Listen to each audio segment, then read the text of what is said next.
好，各位现场的贵宾，大家午安。我们今天 Ladies and gentlemen, good afternoon. The event will begin in 1 minute. Please take your seats and also set your phones to silent mode. Our forum will begin in 1 minute. And before we begin, may I kindly ask everyone to turn your cell phones to silent or vibration mode. Thank you very much.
好，各位现场的贵宾 Ladies and gentlemen, and also all the listeners on site and online, good afternoon. Welcome to the Micromobility Forum. This forum was supported by the Department of Industrial Technology, Ministry of Economic Affairs. Brought to you by the Taiwan Design Research Institute. I'm your host, Maggie. So this morning, we held a workshop, and this afternoon in the forum, we will be joined by 8 speakers from Taiwan and abroad, and they will be talking about the topic of micromobility. So before we kick off today's agenda, let's watch a video to learn more about the project behind this forum. So let's watch the video. 从一个想法开始，透 Ideas 过设计 developed 产生了 through 许多成功 design 的产 have 品与计 created 划。 many successful products and 数位化趋势 projects. 下， In this 我 digital 们能不 era, 能有更好 how 的方 can we 法 better 面对未来的 adapt 变化？ to future changes?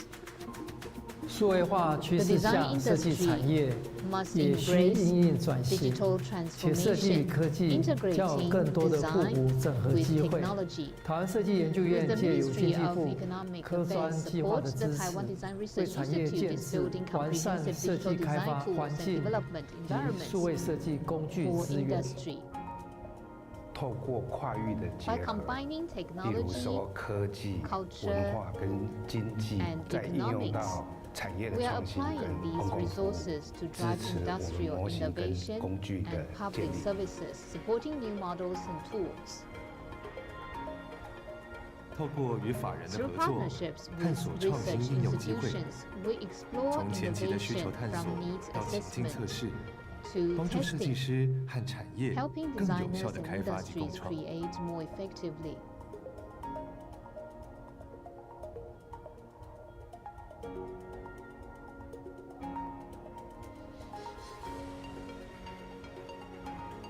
现在，我们有 Our 更前瞻的设计 forward-looking 开发资源， resources 透过设计 and 工具的串 connected 联， design 整合 tools 设计、法、 bring 产业 designers, 更方 researchers, 便、更 and 精准， industries together 一 more 同用设计 efficiently. 力，孵化 Together, 出更美好的 we 未 are 来。 designing a better future.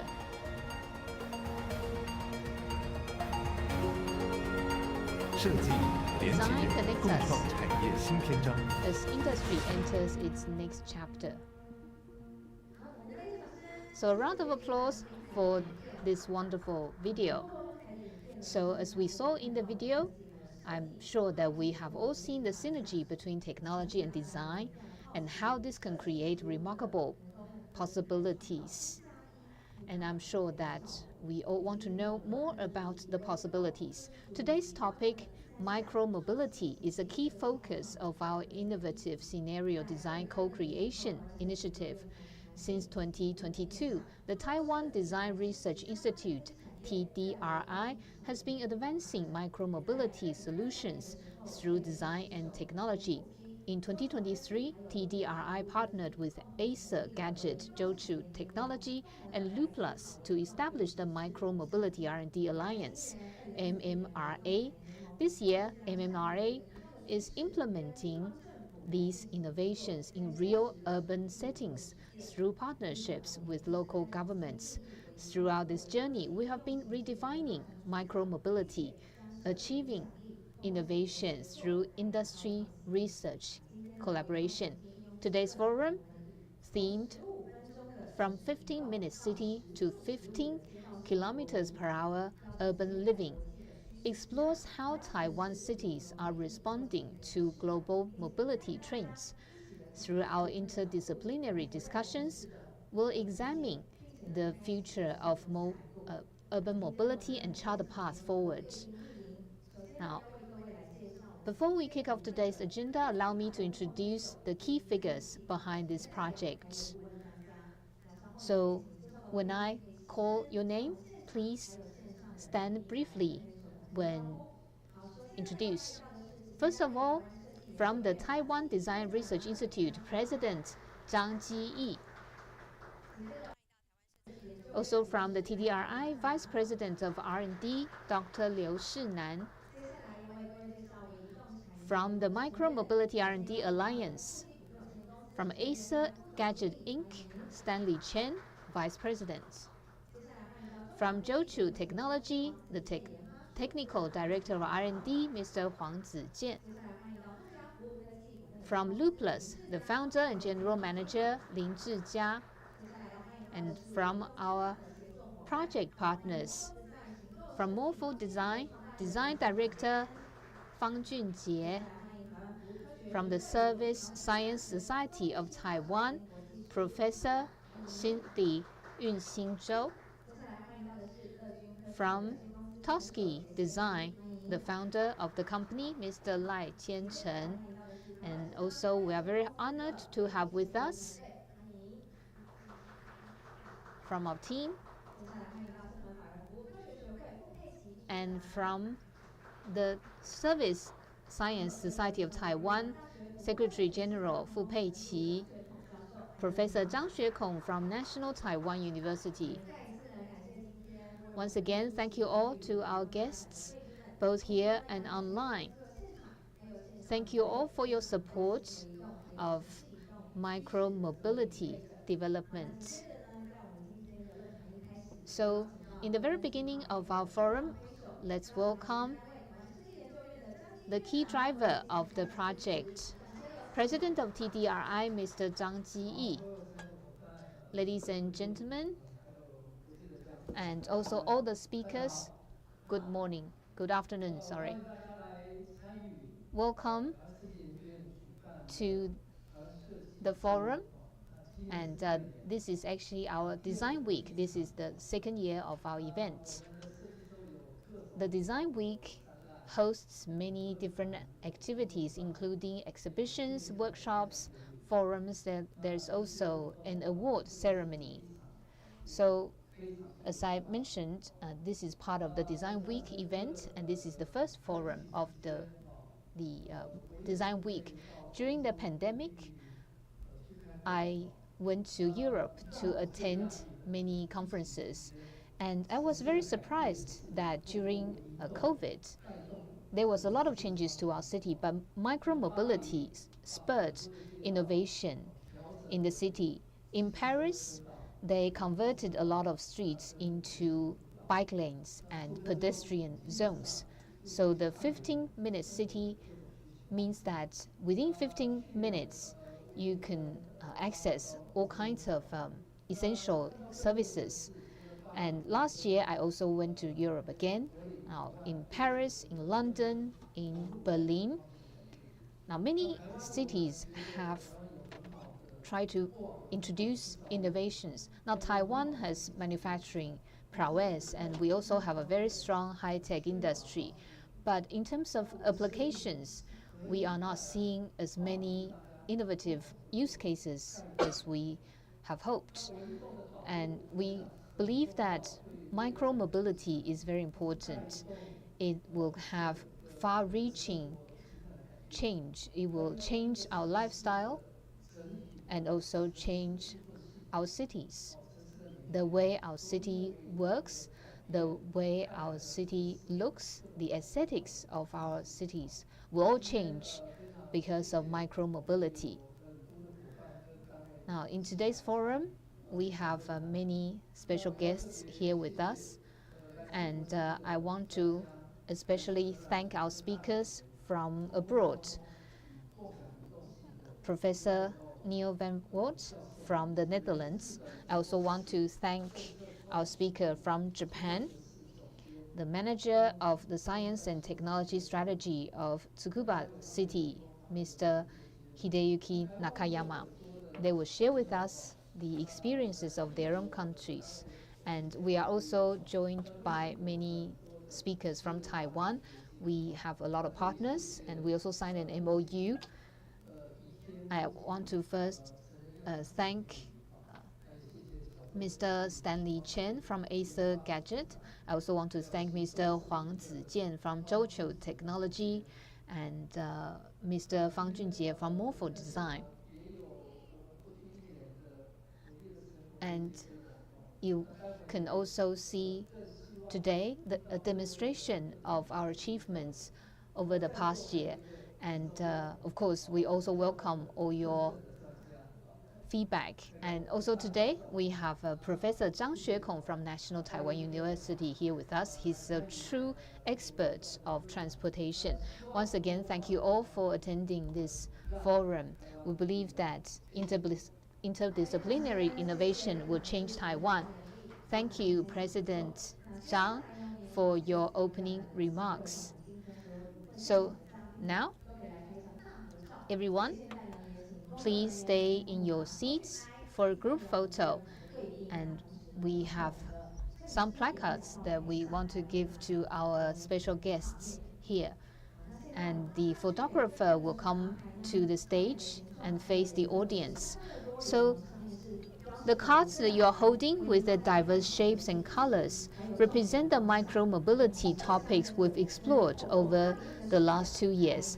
They also symbolize our interdisciplinary approach to advancing the micromobility industry. We are very happy to see so many guests here today. So now, please stay in your seats for a group photo.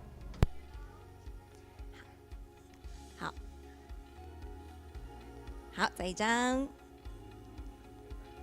好，来第二张，我们大家一起。 Give us your thumbs up. You can show the signs a bit higher. So for the next one, could you please do the gesture of TDRI on the right hand, show I, left hand show C. So together it shows D for design. So I on the right hand and C for the left hand. Put it in front of your chest so we can create a D in front of you. So look at the cameras. Thank you.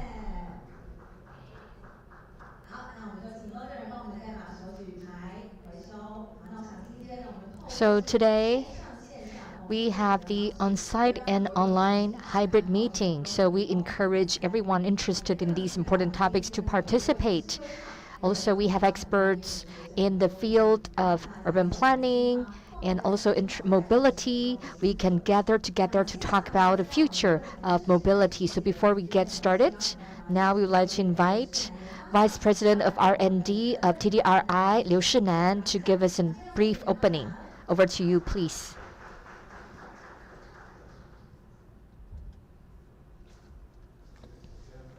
First of all, I would like to express my sincere welcome to you to attend this forum on a weekend. Our team was very worried there might be heavy rain today. So I talked to Professor Chou now that we're having a meeting on the weekend, so we should be here with the mentality that we're enjoying the weekend. As mentioned by the president, TDW. So here at TDRI, we are a national level design institute. We are committed to the social and industrial innovation. So it's called design-driven innovation. We have done a lot of design research. Now we are working with the Ministry of Economic Affairs. That is, we would like to integrate design, technology, and the industry. Allow me to share with you. I just want to tell you the reason why we are here. We have a very systematic project. This year has marked the 3rd anniversary. First, we have a fundamental development for design research. That is, in terms of the tools and the methods for design, we want to help that to achieve digital transformation. So in the TDR-TW, we have some announcement. And second, we have done the research for application by working with other legal persons in terms of bicycles and other legal persons. We want to integrate technology with design, and we need to apply that to the industries. In addition to the theories and practice, the third one is that we want to have the practice or the experience. That is how we can put the project into practice. So I will share with you about the scenarios. We know that when it comes to implementation, you need to understand the scenarios of the fields. You need to be able to showcase that. So we need to think about the space, the time. So in terms of the space, you need to think about the structure, the infrastructure. So today we have the Dutch experts to talk to us about that. In a city, in a field, what will be the elements for the infrastructure? Also, we have to think about the culture, how to combine technology and culture. And in terms of the time, in a real venue, we know about its past and the present and future. For example, in creating a commercial district, it's not just about adding new elements, but we have to think about the lifestyle surrounding it. And the third round is the lifestyle. That is, we have to be human-centered, to look at people's lifestyles. So among these three elements, we have to think about how that can be applied to the scenarios. So we talk about the current status and also the near future status. So I think this is a very good starting point. So we have 2 topics. In the morning, we have a workshop. We demonstrated some results, hoping that we could have more exchanges. And in the afternoon session, we are really grateful. So Junyan, please raise your hand. He's a member of our team.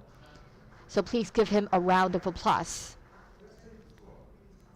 So the first session is about micromobility. We talk about the population. And the second is about mobility and future. We have invited important members. They will talk about the interdisciplinary integration for the scenarios. So I will not repeat the names and the agencies of these experts, but they do come from the academia, the industry, they come from the technology background. So I think in today's workshop, and also we have to think about how TDRI can use the larger scale systematic development to allow different disciplines to achieve their goals together. So I think this is a very important goal for us together. Finally, I just want to mention that the president of TDRI just last week took us to San Diego for the World Design City Conference. TDRI also gave a presentation on the design power of a city and how to promote that. So we need to understand what is a better city, what is a better life. From that perspective, we want to understand people's demand for mobility. This is the contextualization. So from these angles, we will talk about these topics. So we would like to wish today's meeting a great conference so that we can pave the way for greater innovation. Thank you very much. Thank you, Vice President of R&D of TDRI. Thank you for your wonderful opening remarks. So definitely we look forward to the presentations for today. So in today's presentation, as mentioned by the VP for R&D, we will use diverse angles to focus on the current situation and the future for mobility. And also we will invite the members of the Alliance, MMRA, to talk about these important topics. And also we welcome the participants on site and online to join the important discussion so that we can better understand the application and potential of micromobility. So on the first topic, it is new positioning and continuation of micromobility, users, infrastructure, and lifestyles. So we will better understand how micromobility serves urban users and how this can adapt to these mobility needs. So in the first session, we are very honored to have invited the speaker, Cindy Yunhsin Chou, professor of NTNU, and she will talk about bridging the last mile, building a sustainable urban mobility ecosystem.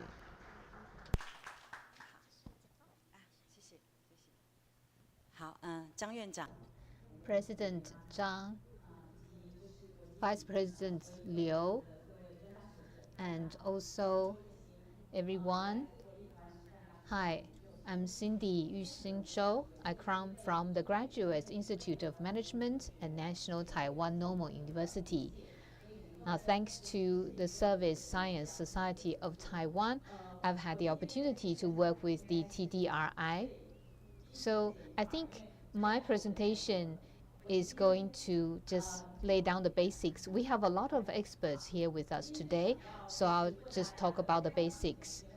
So before I begin, I want to ask you a question.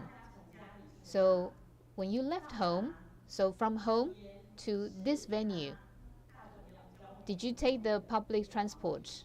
Can you raise your hand? Public transport. Yes, thank you. And from home to the public transportation, did you ride your bike? Yes. Okay. Moped? Okay. Some of you did.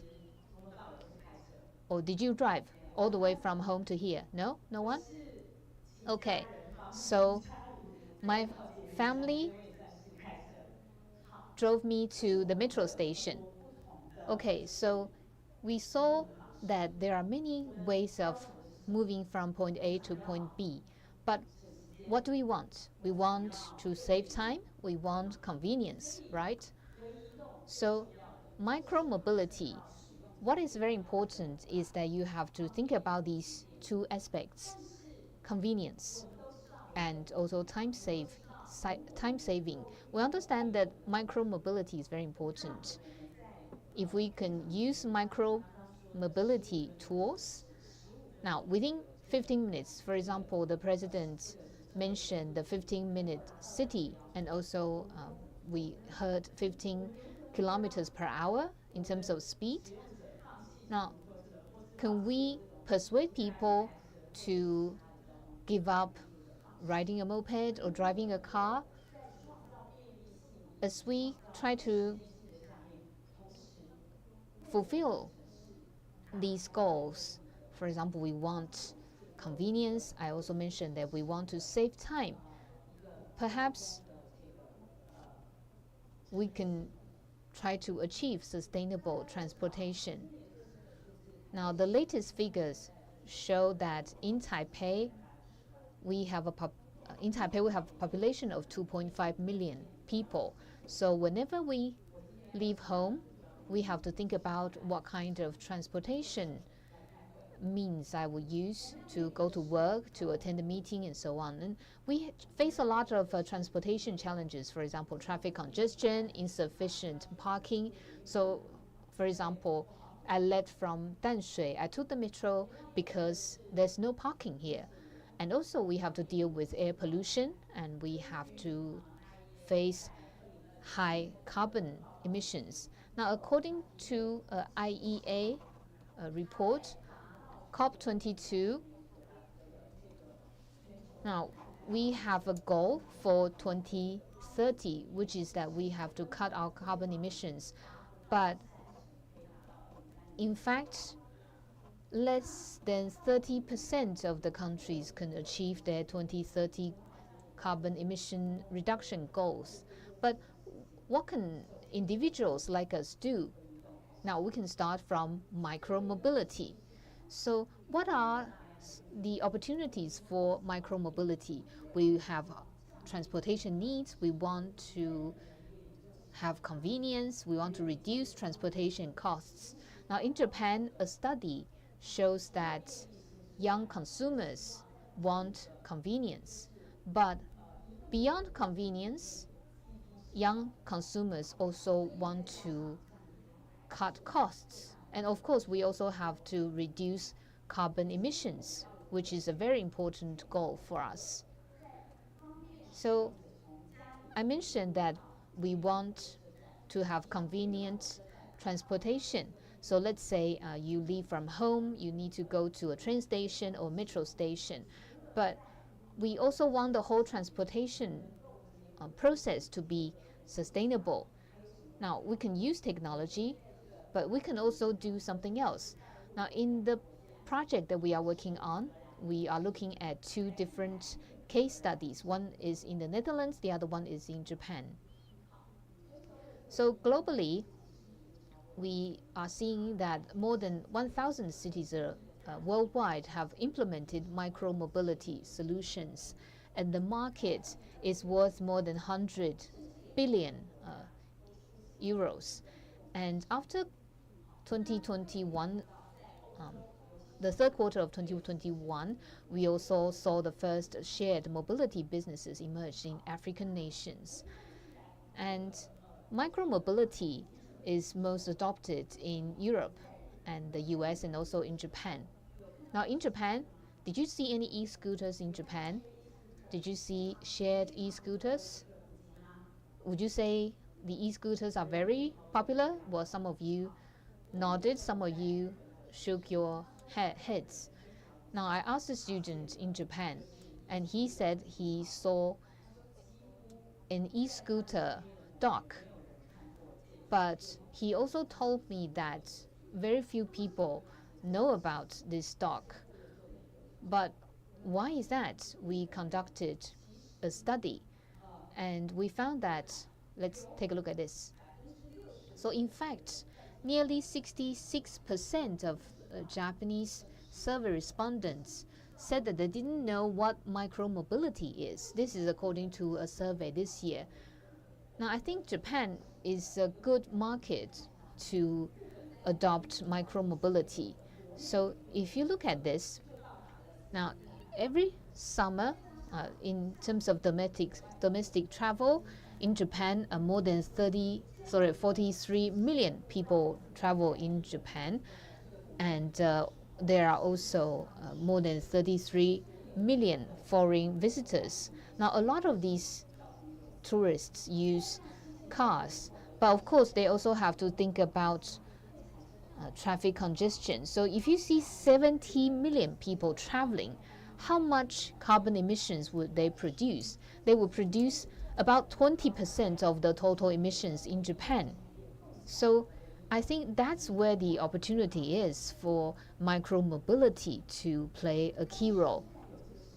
So in Japan, despite the market potential, we see that micromobility adoption remains very low. Now, what are some of the key barriers? The first one is regulatory framework. So if you want to use e-scooters, the law used to require that you own a driver's license and also a helmet. But in 2023, the Japanese government relaxed these regulations. So this created more favorable conditions for widespread adoption. However, in the last 1 year or so, adoption still is very slow. Why? It's because some Japanese people have safety considerations. Now, the Japanese people tend to be okay if they have to walk half an hour to the metro station or the train station. And also, we have to think about the Japanese urban infrastructure. Japan's urban streets tend to be quite narrow, and that's why some of them have safety concerns. Now, in order to further promote micro-mobility, the Japanese government is now working with the private sector. So they are working with Japan's leading e-scooter brand called Looplus, and they've been conducting pilot programs in areas such as Tokyo, Osaka, Yokohama, and Kyoto. And they are now using e-scooters on public roads. So as of July 2023, which is the latest figure that we have, Looplus app has exceeded 1 million downloads. Okay, so that was the case of Japan. Now, Japan's problem was the regulatory framework and also some cultural barriers and urban infrastructure. What about the Netherlands? Now, in terms of infrastructure, we believe that the Netherlands is in a very advantageous position to further promote micromobility. I previously said that micromobility has been prospering in Europe, particularly in the Netherlands. Now, as of 2022, the Netherlands had a population of 17.8 million people, but they owned over 23.9 million bicycles, including more than 3.8 million e-bikes. That means that everyone owns more than one bike. They probably use different bikes for different purposes. I asked a friend, and he told me that the worst bike at home is used to ride from home to the metro station, and the best bike is used at weekends for recreational purposes. So the Dutch people use bikes all the time. And I think the Dutch government is very forward-looking while they were building infrastructure. Well, here I also want to echo what Mr. Liu was talking about, a systematic point of view. So starting in 1999, the Dutch government has invested 600 million euros to create an ecosystem that links train stations and bicycles. Now, what does that mean? It means that they have tried to reduce cars around train stations, but they are building bicycle parking spaces. So you see that 1.2 million people in the Netherlands use train stations, but they use bicycles for the first mile or the last mile. So this is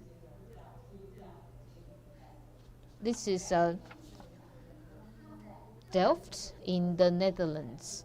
Now, later on, we also have a professor from Delft who will talk to us about this. So here you see that there's a bicycle parking facility with a capacity for 5,000 bicycles. And a lot of people in the Netherlands are concerned that their bicycles may be stolen. So in the facility, they actually have monitoring cameras.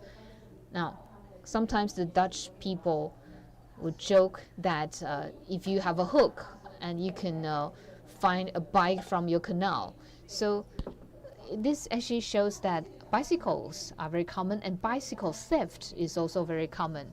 So here you see that there are double tier racks. It also has natural lighting, and there's also a 14-day free parking limit.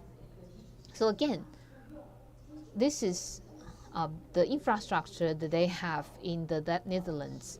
And by creating this kind of infrastructure, they can drive people to use public transportation and also bicycles. So we are seeing these two case studies, and we studied the legal frameworks, we studied the infrastructure, we also took a look at the cultures of these two different countries. Now, how can we create a sustainable urban transportation system? Now, in Taiwan, where should we start? Should we start with regulations, infrastructures, or cultural habits? Where should we start? I think that we have to take a systematic view, and all these issues are linked. So here I'm just throwing out this question, and later on more speakers will share their views with you. Thank you.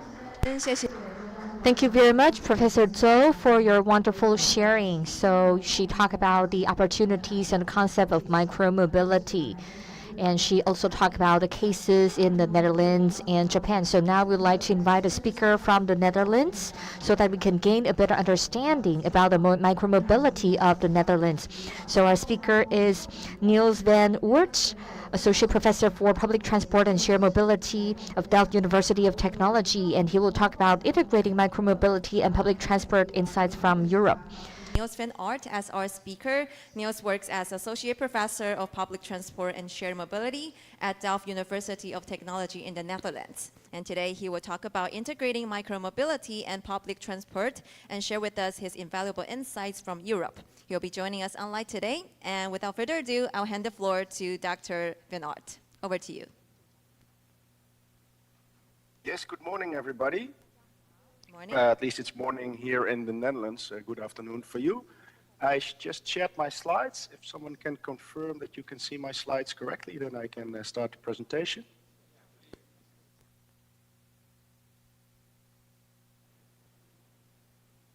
Could you hear me and see my slides? Yes. Okay, great. Then I will start. Thanks for inviting me and having me here in this exciting forum about an important topic, and thanks to the previous speaker to already introduce the Netherlands and our bicycle culture, which helps a lot, I think, to understand what I'm going to talk about today. My name is indeed Niels van Oort. I'm Associate Professor of Delft University of Technology, and I work on public transport and shared mobility research together with a group, our Smart Public Transport Lab, where we actually try to understand how public transport and shared mobility actually works, how it can be improved from both a passenger perspective and also from the supply side perspective, thereby supporting design and policies to actually enhance our cities by better integrated sustainable mobility. And today I will give a glimpse of our research findings, and at the end of the presentation I'll show you a QR code where you can find a link to more of the details which I will show you today. And also very welcome to contact me later if you have any questions, and the slides will also be shared. Let's start why this topic is crucial. I think we're all discussing about the mobility transition towards more sustainable mobility, and I think public transport is crucial in that specific shift. But we also know that it's not easy actually to convince people to move from car traffic to public transport. And one of the reasons actually I think is that public transport, whether it's a train or a bus or a metro, is actually doing quite well from station to station, from stop to stop.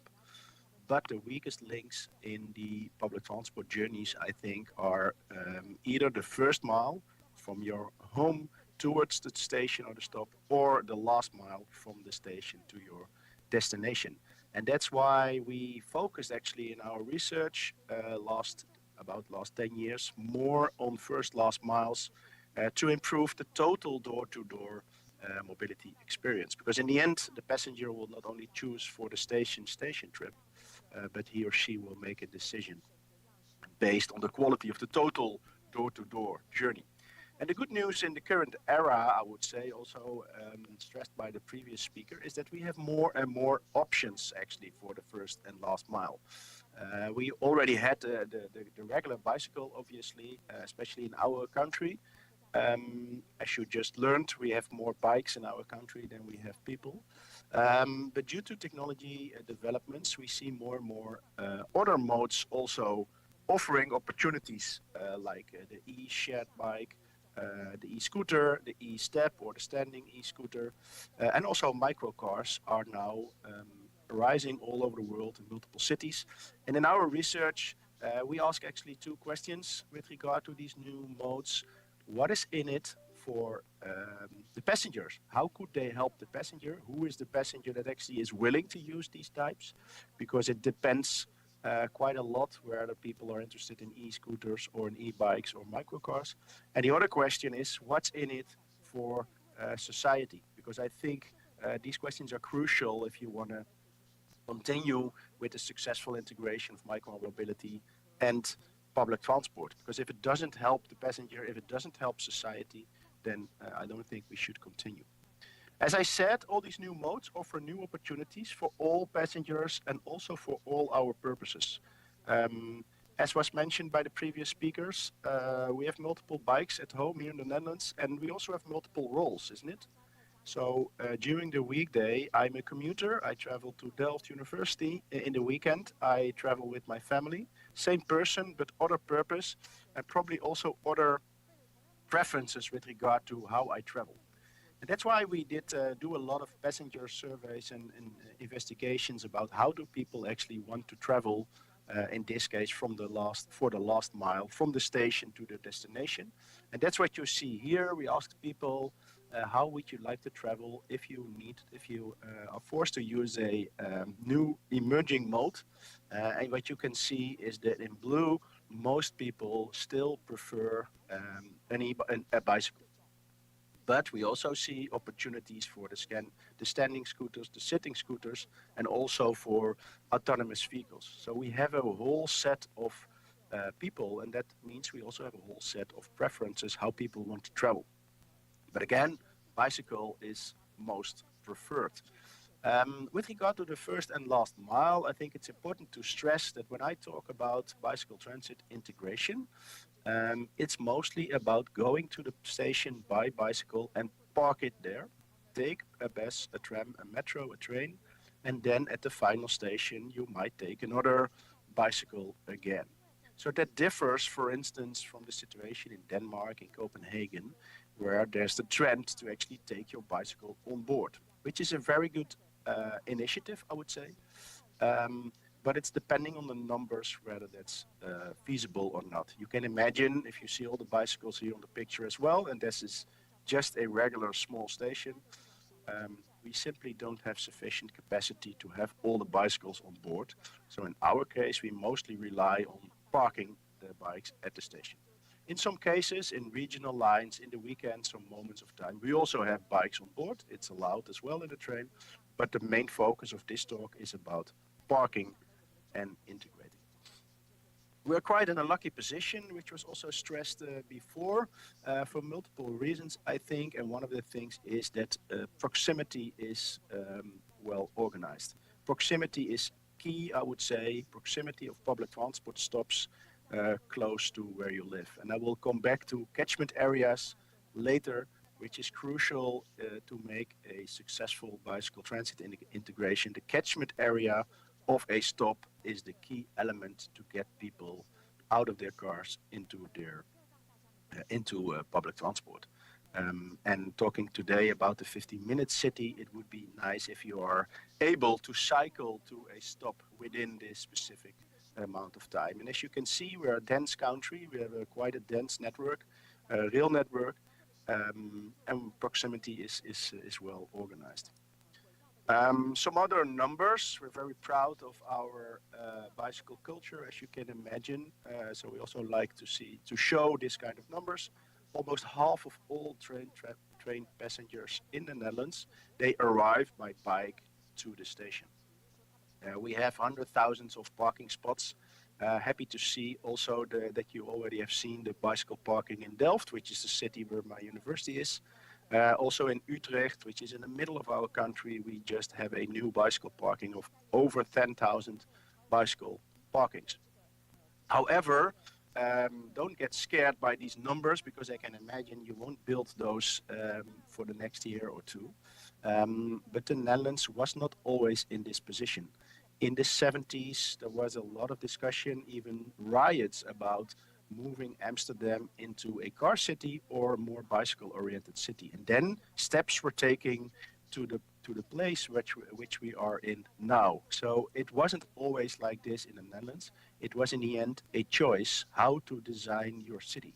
So what I say when speaking to international people, it's not too late to start to make a change towards a more mature bicycle culture. However, don't expect this to happen in a year or two, but start tomorrow, or actually today, with small steps to get to the point where we are now. There's a small video of 8 minutes approximately, if you like, via the QR code. But again, at the end of my presentation, I will show a link to a website where you can find all journal papers, videos, infographics, etc. for later convenience. So why am I excited about the bicycle transit combination? Because if you do it well, if you design it well, if you take care of the details, you could combine the best of both worlds.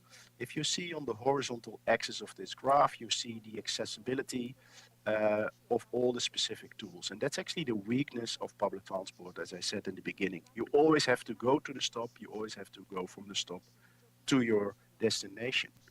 So public transport is not doing well on that perspective, but micromobility is very flexible and has a very good door-to-door coverage. What is the strength of public transport is offering reliable, comfortable, and fast connections from stop to stop. So if you combine both modes well integrated, you can actually achieve the best of both worlds. And that has a lot of benefits, not only for the passengers themselves, you offer them a smooth door-to-door journey, but it actually also has a lot of societal benefits, which is maybe even better, because it could reduce congestion. It obviously helps the climate if we have more sustainable mobility, also on a local scale with regard to air quality and emissions, for instance. I think health is a good objective, societal objective to call. We suffer all over the world from health issues like obesitas, and more active mobility could actually help to fight that issue. Safety will increase, which might be surprising for some of you because people are very concerned about bicycle safety. But if you have well-designed bicycle infrastructure, your total level of safety will increase because you will reduce car traffic, which is much more unsafe than cycling in the first place. And last but not least, if you have a well-integrated bicycle and transit network, or micromobility and transit network, I should say, you will actually improve your public transport network as well. And that is what I'm going to explain with this figure. If you look at public transport networks, there's actually two types of networks you could design. On the one hand, you could design a dense network, which is the top picture, with many stops, which means short distances to and from your home and destinations. We could also design a more direct network, which is shown in the bottom figure, where you have fewer stops, which means that you have fast, reliable, and direct connections from stop to stop. But obviously, the first and last mile distances, access and egress distances, are longer. So you need to deal with those additional distances. And that's where micromobility comes into the game, I would say. Because what we know from the previous picture is that most people actually prefer the direct, fast, reliable connections. And that's why micromobility plays a role to deal with the disbenefit of that option, namely longer access and egress distances. What you see here in this picture is a study we did in Amsterdam about preferences of people in catchment areas. As I said before, catchment areas are key. What we see on top in purple, we see the distance that people are willing to cycle to a regular bus stop, which is in 90% of the cases 1,700 meters. So 90% of the people are willing to cycle maximum 1,700 meters to a regular bus stop. However, if you offer high-level services, which means high frequent, high reliable, fast, like a BRT system, bus rapid transit, for instance, could also be a light rail system, could also be a metro or a train system, people are willing to cycle almost double the distance, as you see on the bottom in orange. 90% of the people are willing to cycle over 3 kilometers to such a stop. And that helps a lot with regard to the design dilemma I showed in the previous slide. If we focus on high-level public transport, where the distances to and from the stop are higher, micromobility could actually help us to bridge the gap with regard to these distances, because people are willing to cycle further if there is a high-level service offered. And then this is what will happen. What you see here is a metro network of Rotterdam in this case, and the gray circles, they address the catchment areas of these stops in a regular situation. However, if you integrate bicycle and transit very well, you will see this happen. The catchment areas will increase and you will actually cover the whole area. While in a non-well integrated situation, you won't cover many parts of the city by only this public transport line. It's not easy though, let me be honest. And as I said, the Netherlands wasn't like this forever, but you need to start at some point and be patient, but make step-by-step improvements. What we found in our research worldwide is there is almost 40 factors you could or should consider when you want to integrate public transport with micromobility. You can find the paper with more details later if you like, but the most important I would like to address here today is that it's important to provide safe routes to the public transport route. So if you are developing a cycling network, focus on the main routes towards the high-level public transport stops and make sure that people are comfortable and safe cycling there.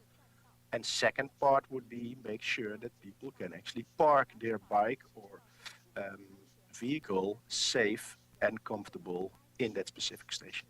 And that doesn't need to be like in Delft, this high-level 5,000 bicycle storage. Sometimes you could also have just simple but safe and guarded bicycle parkings. Then moving to the final part of my presentation, one thing to address here is what we have in the Netherlands is called the OV Fiets, which is Dutch for the public transport bikes, is a shared bicycle scheme operated by the national rail operator, and it's a huge success. As you can see here, the last 20 years, the usage has increased substantially. You can use this bike using your smart card, so it's the same payment and information system as the national public transport scheme.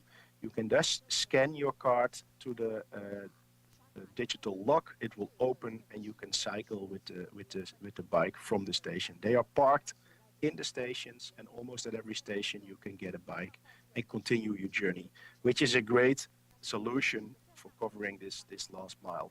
And to show why I'm so excited about this, we just finished a study about the societal benefits and costs of this scheme of the last 20 years. And you'll see here that even in the most pessimistic scenario, we did a very robust study with multiple scenarios, even in the most pessimistic scenario, we'll see a positive benefit over the cost. So I think this system could be expanded to every city in the world. When it's well integrated, the payment and information, I think you have a very, very positive business case with regard to shared bicycles, as shown by this study. The benefits are mainly regarding accessibility, but also regarding health, for instance. We see a lot of positive impacts there. Last but not least is the model shift. What if we introduce these new shared bikes? We'll see multiple impacts all over the world. If you introduce shared bicycles, there will be a shift from modes to other modes. And it's impressive to see that in some parts of the world, you see a shift of up to 20% from car, taxi towards bicycle integrated with public transport. So that's impressive, and I think that's an example to follow. However, be aware that you will also compete with local public transport. People will shift from the local bus maybe towards the bicycle, and people will also shift maybe from walking to micromobility, which is what I would say collateral damage, because that's maybe not per se what you're aiming at. But given that you also get people away from the car, I think it's a trip. It's a direction you should start with.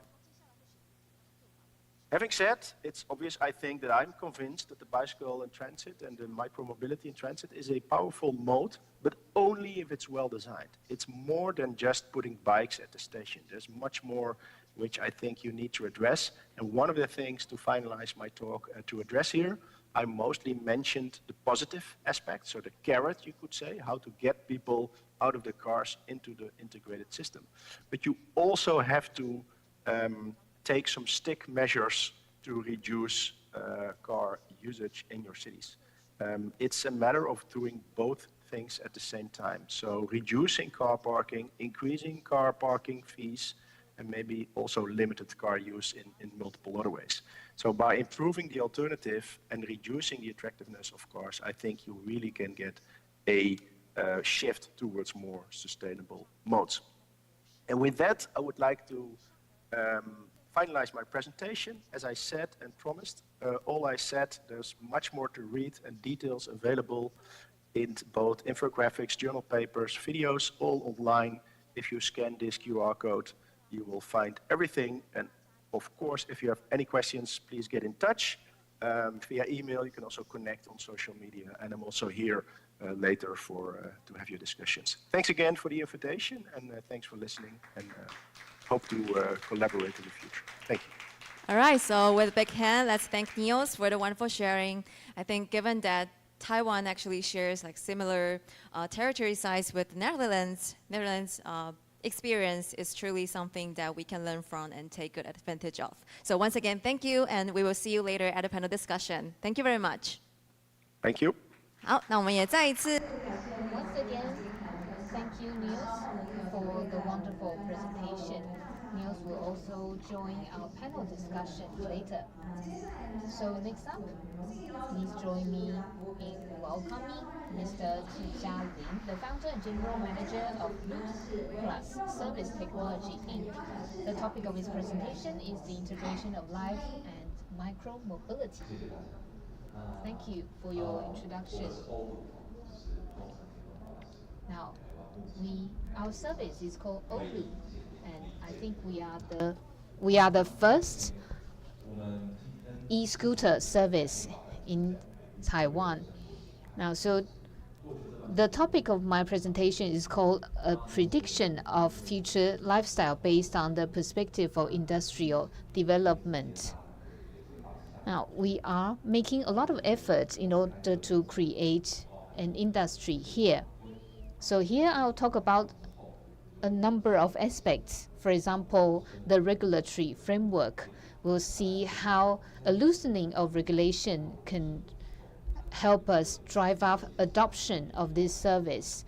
And we'll also take a look at how this micromobility service can change other industries, for example, the food delivery industry and also the retail industry. And I'll also talk about what kind of business models that can be created. Now, I think the issue of the micro mobility is very interesting, and we've been talking about a 15-minute city and a 15 kilometer per hour street life. We are currently working in 7 university campuses and also 2 tourism areas. So we have gathered a lot of data, and now around 4,000 daily trips take place on our platform. And also the people who are using our service, the average distance per trip is 3.82 kilometers. Now, this is the distance from today's venue to Da'an Forest Park.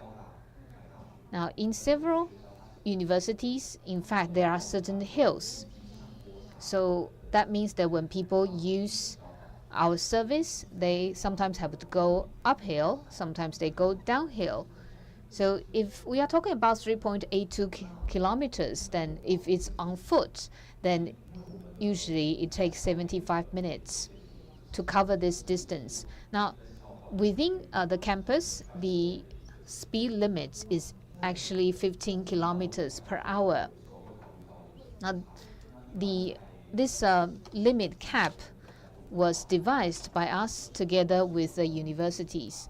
Now, very often, if you are looking at an actual road, you have to think about the speed differences of different vehicles.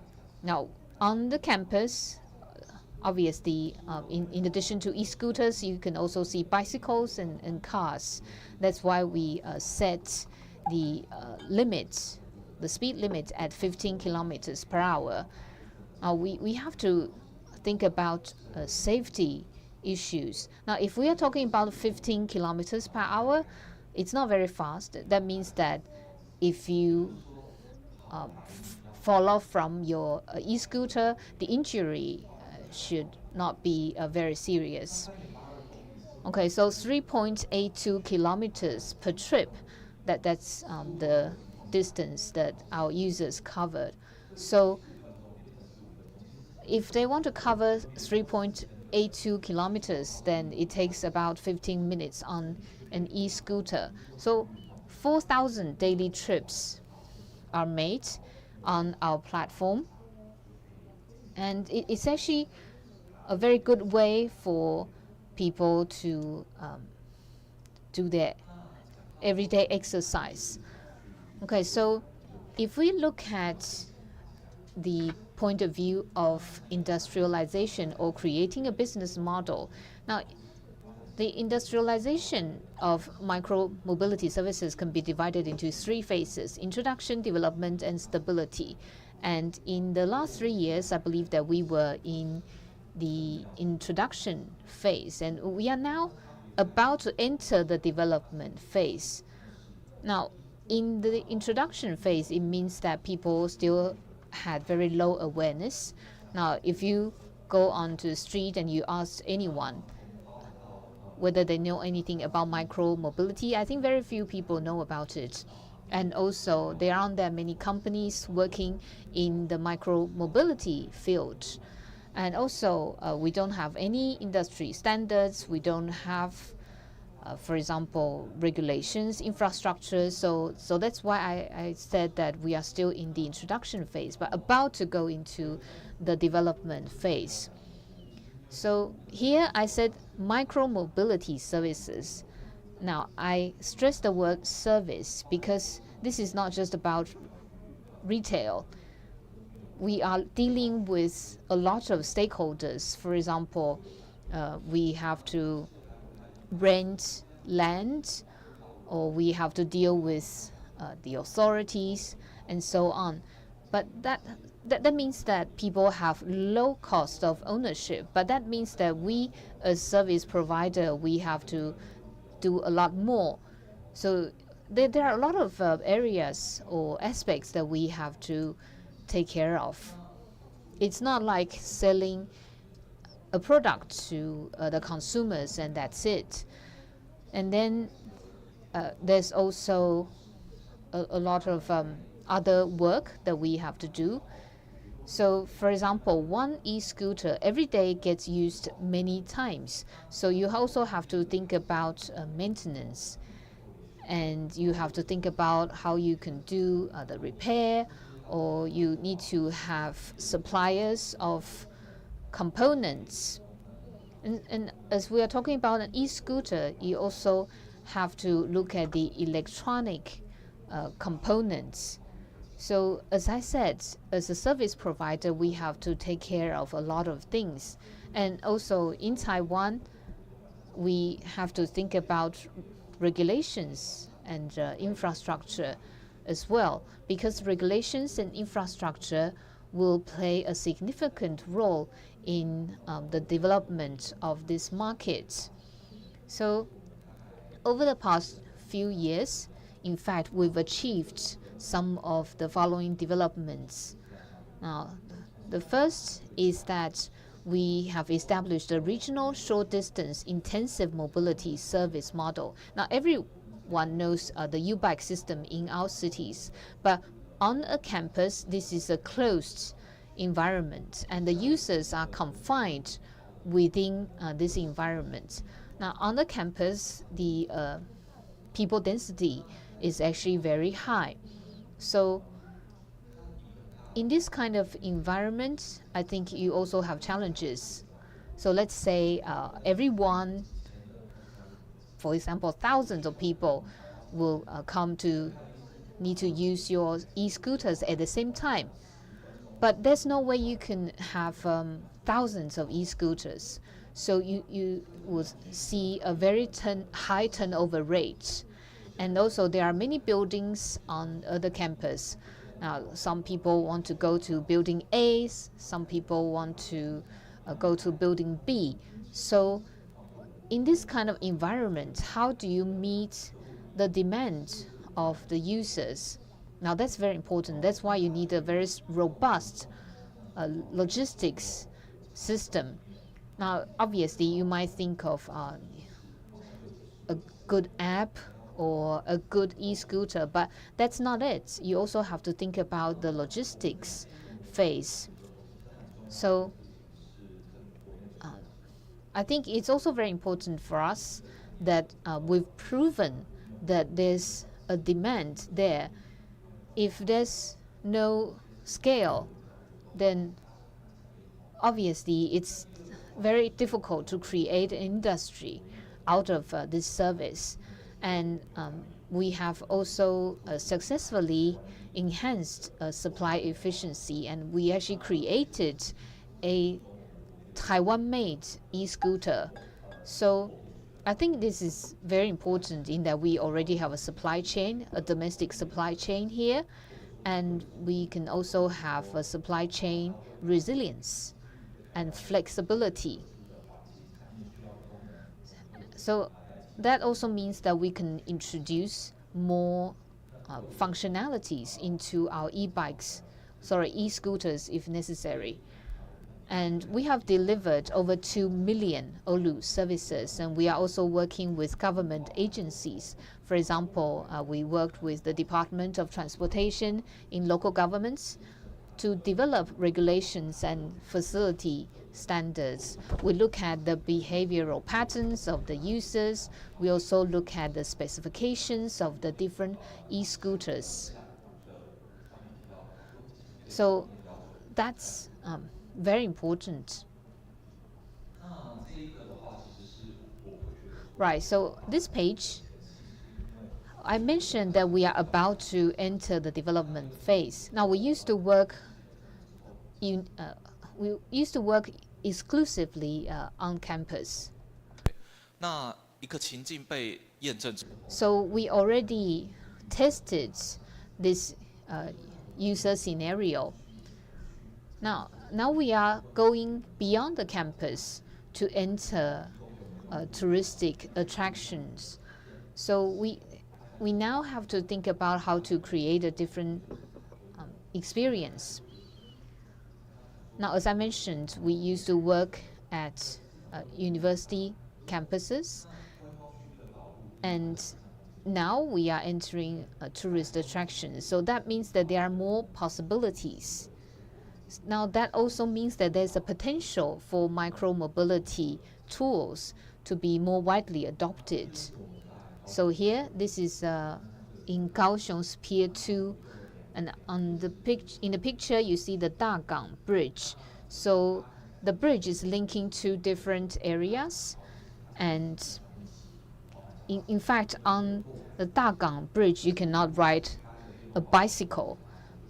But if it's an e-scooter, then somehow it's allowed. And so I think basically what we do is that we work with the local government and So once we go onto this bridge, the e-scooter is no longer electrified. That's why people have to push it. And I think this is how we work with the local governments to try to ensure safety. Now, I also want to talk about some of our scenario forecasts. The first one is that we believe that regulations will continue to loosen.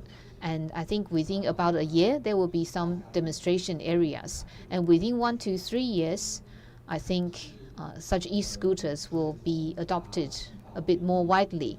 So, for example, the system can enter neighborhoods. The previous speaker said that micro-mobility services can strengthen railway services, because that means that more people can access train stations. So I think, let's say, if you go to the metro station, some of you may not be able to walk to the metro station, especially children.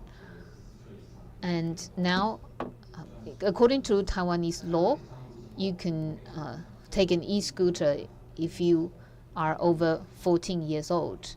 And that means that some of these teenagers can go to the metro stations themselves. They don't need their parents to drive them. So this can create other possibilities as well.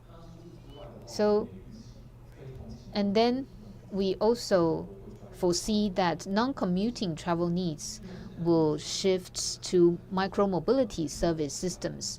So let's say there's a destination 700 meters away. Now, I said 700 meters because we found that if it's 700 meters away, then people are not willing to walk. A lot of people now would ride a moped to, let's say, a store 700 meters away, and then they will park illegally in front of a store. So that's a problem. But when there's a micro-mobility service available, then people will become less likely to ride a moped within a short distance. Instead, they will shift to a micro-mobility service. And I think in a workplace scenario, there can be some changes. Now, some car drivers these days, in fact, have their own electric scooters in the boot. Let's say someone works in an industrial park, and they don't have their own parking spaces near the place of work. That's why these people have to park somewhere else, a bit far away from their workplace. So I think a lot of car parking lots will begin installing electric scooter rental stations. So that's also a potential development. But obviously, before regulations are complete, there can be some short-term chaos. So let's say certain people may start offering such e-scooter services before regulations, in fact, very clearly allow such services. And also, when purchase demand suddenly surges, how do you meet that demand? Currently, less than 10,000 e-scooters are being sold every year. But when regulations are loosened, I think there will be a demand for 1 million e-scooters. Now, when that demand surges, I think there will be some poor quality products in the market. So that means that in the short term, there will be consumers who buy inferior products, and obviously that will create another problem too. And also in tourist areas, we are now seeing rental vendors illegally occupying public spaces. So it's just like what you can see in this picture. Now, the second scenario that we are forecasting is that the urban space usage will change. Now, the way people use urban spaces are evolving. So, for example, the university student homes 10 years ago and today are very different. And also the shopping areas 10 years ago are different from today's. And that's why I think with enhanced mobility range, urban space usage will also change. Now, micro-mobility service is basically an extension of pedestrians. You see, e-scooter users, they might ride on the pavement, they also ride on zebra crossings and so on, just as if they were pedestrians. So with micro-mobility services, pedestrians' mobility range will be enhanced, and this can revitalize land use. So obviously, there are people of different physical capabilities, and e-scooters can make it more convenient for pedestrians to move. Let's say in Kaohsiung's Pier 2, I used to be able to only visit a few sites because I couldn't walk so long. But now with the e-scooter, you can go to more places. You can even go to nearby tourist attractions. So again, this is about enhanced mobility range, and this will create a more enriched experience. You can also visit more stores, more sites, and so on. And it also makes a tourist attraction more interesting because you get to visit the nearby areas as well. And in places such as a department store, I think with micro-mobility services, they can even draw more people in. So let's say a lot of people go to the food court in a department store. Now, but there are a lot of people. Now, it used to be that you simply had no choice. You had to be there. But with an e-scooter service, when the food court is very crowded or when the food there is not great, you can use the e-scooter to go to nearby eateries. So I think for a department store, it has its pros and cons. So that means that there's increased competition between businesses. Now, a better business will be favored by consumers, and I think this will also help drive up quality. And you can also have very different businesses that are there to complement each other. And the food delivery service can also change because of micro-mobility services. Now, with the service, instead of getting a deliverer to deliver your food, you can actually use the e-scooter to just go to an eatery. Sometimes if you live in a remote area, it's very difficult for you to even get food delivery service because no one wants to deliver to your area. But with the micro-mobility service, you get to move to many other places instead of relying on the food delivery service. And a lot of department stores and retail businesses want to really put lots of products into their limited spaces. But that doesn't necessarily create a good experience. Now, with the micro-mobility service, when you go to a department store, you can also go to the nearby parks and so on. So I think there will be some changes too. Okay, the third scenario, I'll just be quick. Now, we were talking about the first mile and the last mile. I think it's very important to have these first steps. Now, let's say if people go out and when they just open our app, like in this picture, and we know where they are going. And on the map, I can also show a few tags to guide the users in how they move around the city. So we can provide more granular area analysis than the metro and bus systems.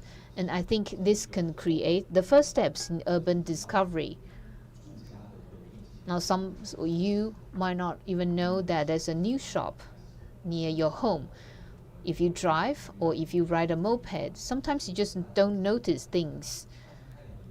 Now, but maybe if you walk or if you ride the e-scooter, you get to discover more about your neighborhood and nearby areas. Thank you.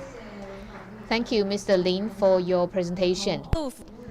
So from the introduction about the industry, we gained a better understanding about how we can further advance micromobility and all these imagination and how can they be further implemented. So now let's move on to the final session. So our speaker is Fang Chun-Chieh, founder and director of Morpho Design, and he'll talk about urban penetration of micromobility systems.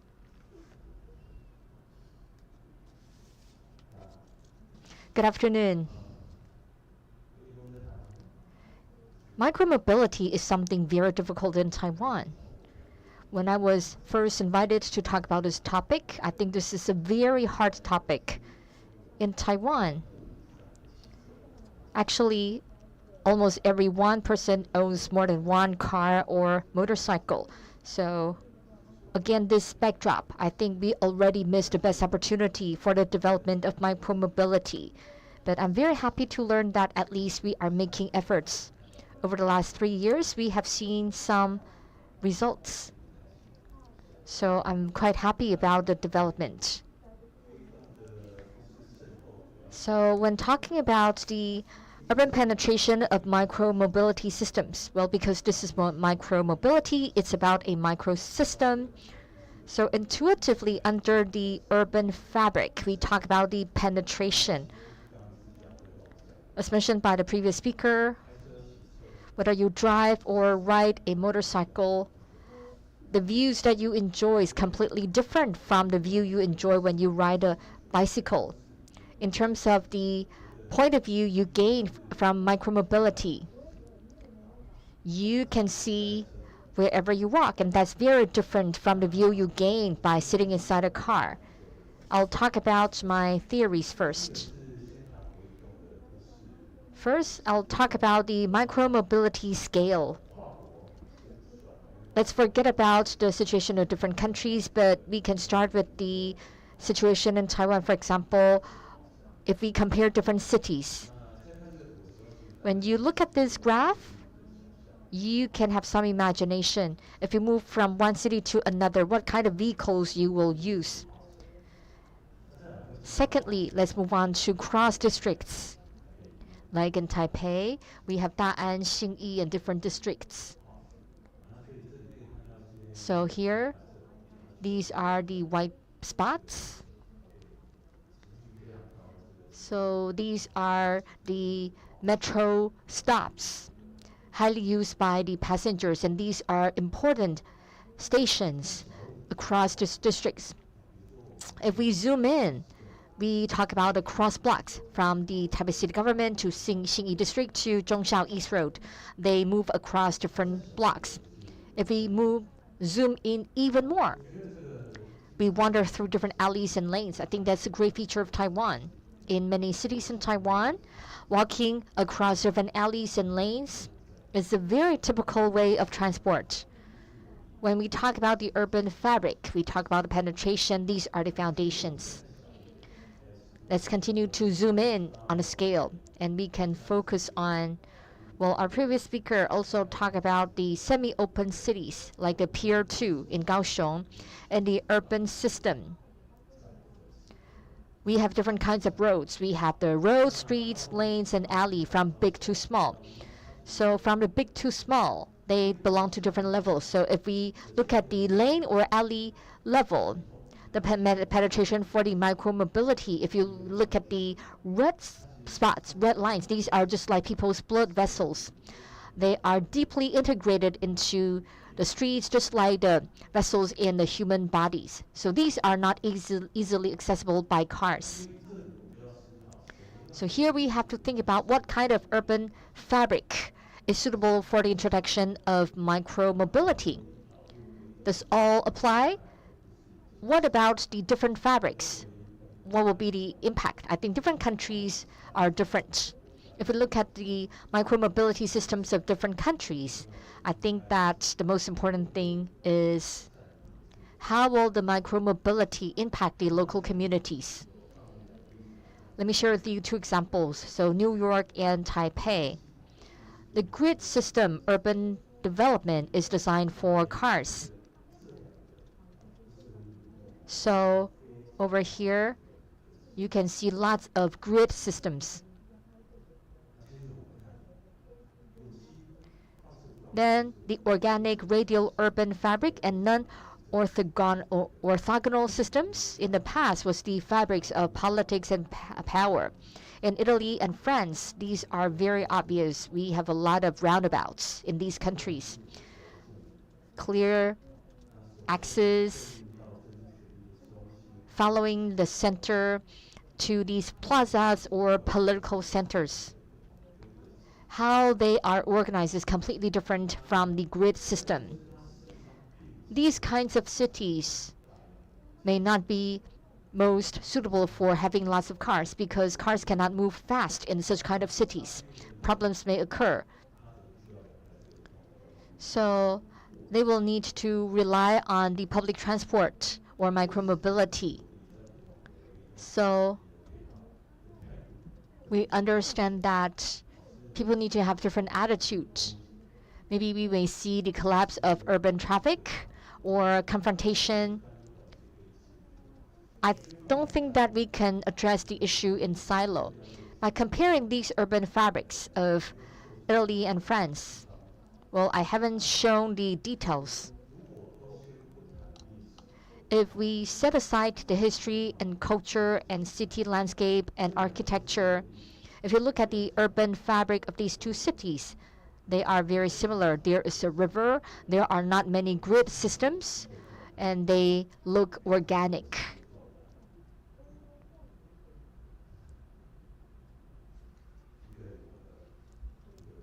So like in London, there's a river. You can see the different, like in Yonhe of New Taipei, we understand the traffic dilemma that we face. There's serious congestion. But actually, the fabrics are very similar.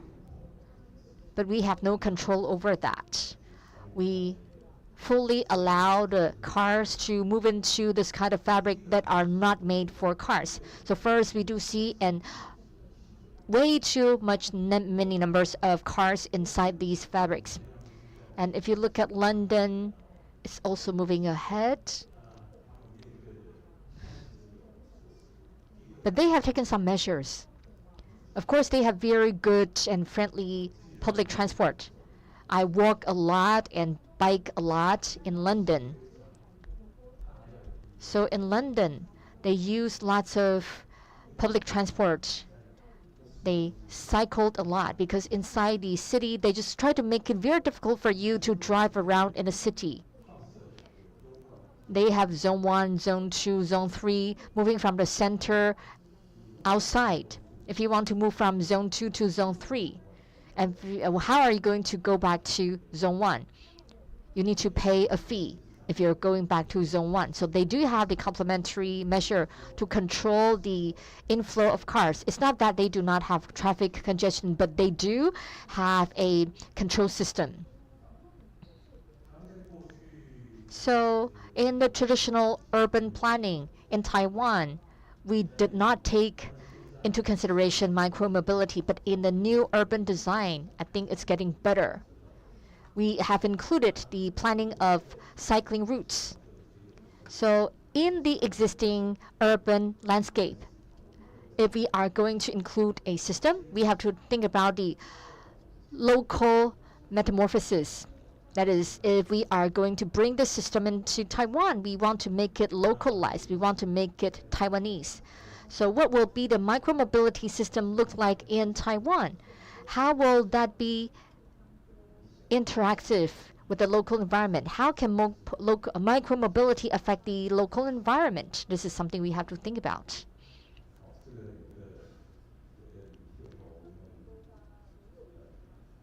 I have a video.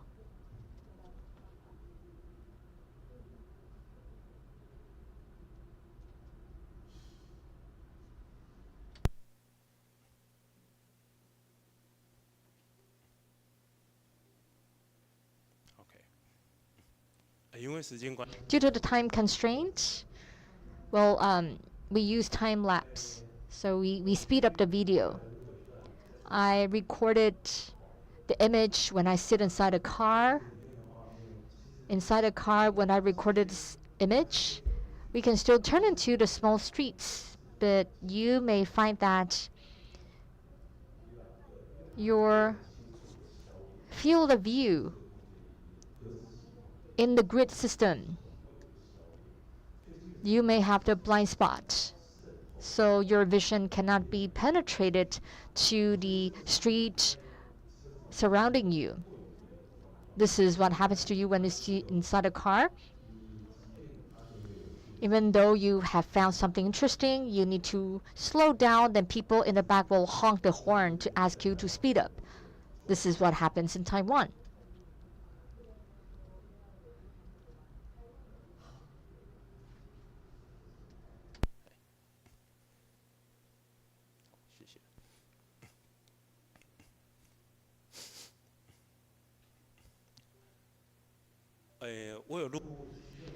Due to the time constraint, we will just skip one. So I have recorded another video for me to ride a bicycle.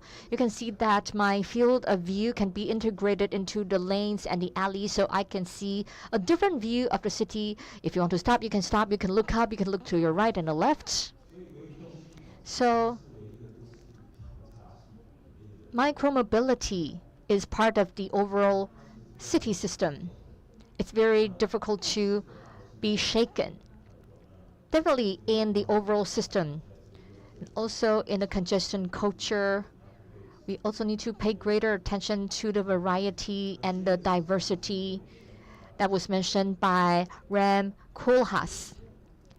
Like what we saw in the video last year, by using the parameters, we created a model. If the micromobility is penetrated in a city, so visually, if we have a scanner, if you wear it on your face, then you can see that the city may look very different. You will not have the blind spot, but you can see these buildings much more clearly. I think this will be the better way for you to understand the local community. Now, let's talk about the city image in East Asia. In the landscape, we have to understand the lifestyles inside a city. We understand that in Taiwan, it is disorder, it is overcrowded, it is chaotic. The densely built up buildings, it's all narrow, dark, and there are rough alleys. It's hot, we have a lot of arcades, we have heavy rain, earthquakes, and typhoons. Due to the time constraint, just let me share with you the test. So we did a test. We go back to Pier 2 in Kaohsiung. We selected 4 spots. These 4 sites, the reason why we chose these 4 spots is that we want to test them. So we try to find some unique places. So the first one is a pedestrian area. No cars are allowed, but it's an aging district. Not many people are walking in this area. So it's a fading area. The second area is a temple next to the road, where we also choose a library building and a market building.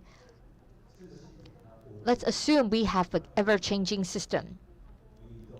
It can be used for micromobility, it can be used for the streets, it can help us to find a space.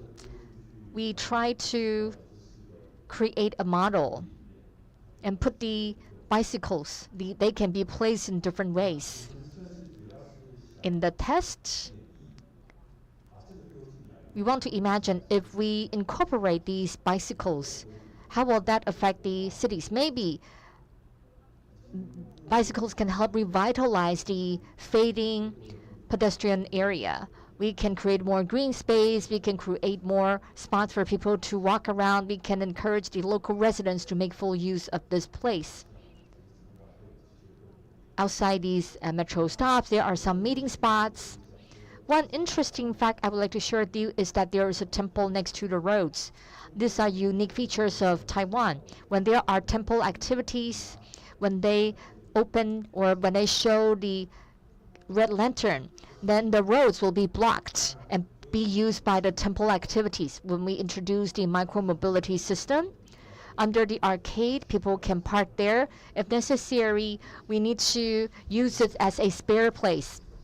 So we can have the stage on the street. So that's how we include the microsystem in the local area. So you can see how the micromobility affects the local community.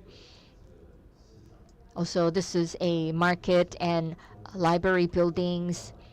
We can use them for the purpose of using it as a billboard. So as mentioned before, it's just like the urban acupuncture.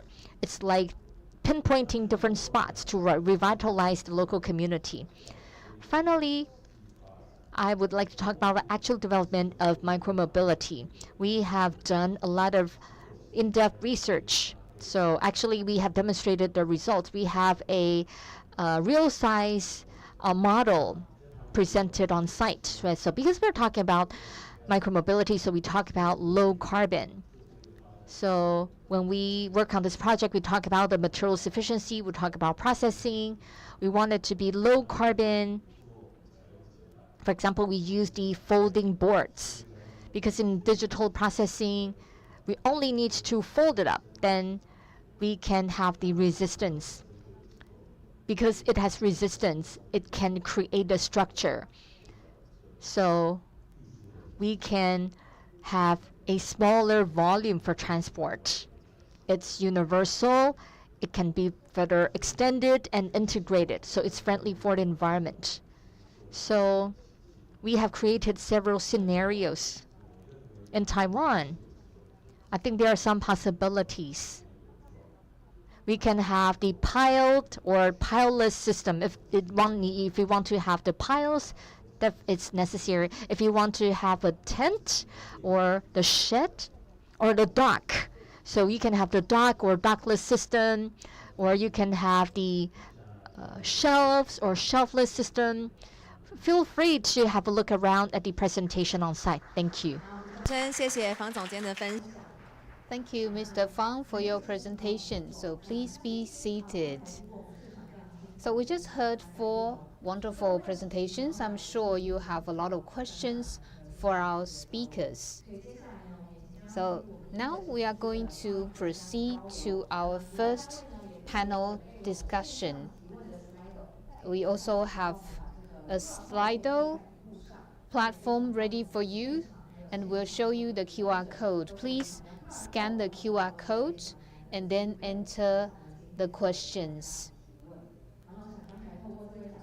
Right, so as I said, we just heard from 4 speakers. We heard about industry practices and international insights, and these valuable experiences will help our cities meet diverse needs while guiding our public spaces toward a sustainable, resilient future. Now, so I'm going to ask the speakers onto the stage. I'll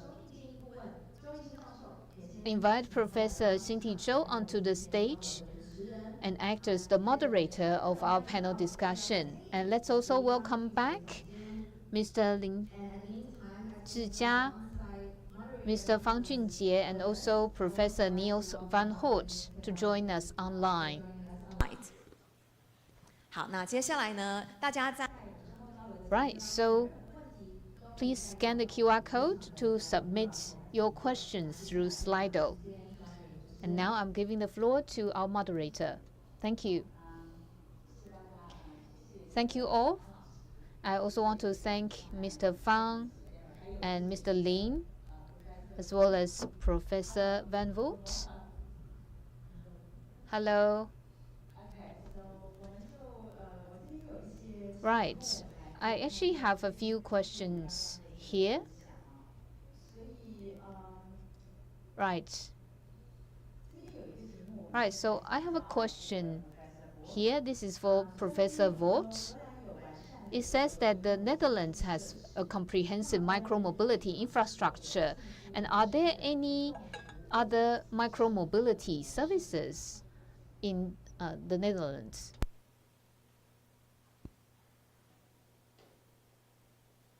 Yes, thank you. Indeed, we do have extra micromobility services, but I must say that the bicycle is obviously number one. If we look at the numbers of shared mobility, the numbers of bicycle are completely outweighing all other modes. However, we do see especially the sitting scooters. We don't have the standing e-scooters yet. They are not allowed in our country yet. But we do have the what we call e-scooters as well, but those are the sitting e-scooters. We do have them in the main cities, and they are also used a lot. You see them a lot, mostly by young people. I think that's one of the differences if we talk about scooters, sitting or standing scooters. The fun factor, I think, is high there. It's mostly young, middle-aged people. But again, most of the shared micromobility in the Netherlands is related to the bicycle, either a regular bicycle, but also obviously the emerge of e-bikes, electric bikes is also in our country at present. OK， 谢谢。好，那Thank you for the reply. Okay, let me check the other questions. Right, so there are many questions on Slido currently.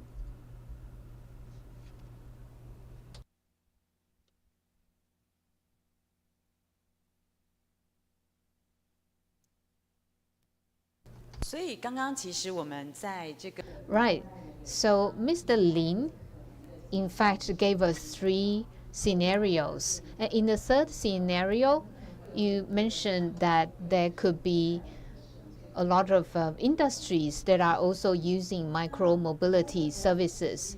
Now, Professor Van Voort also mentioned that the people in the Netherlands are using micro-mobility services.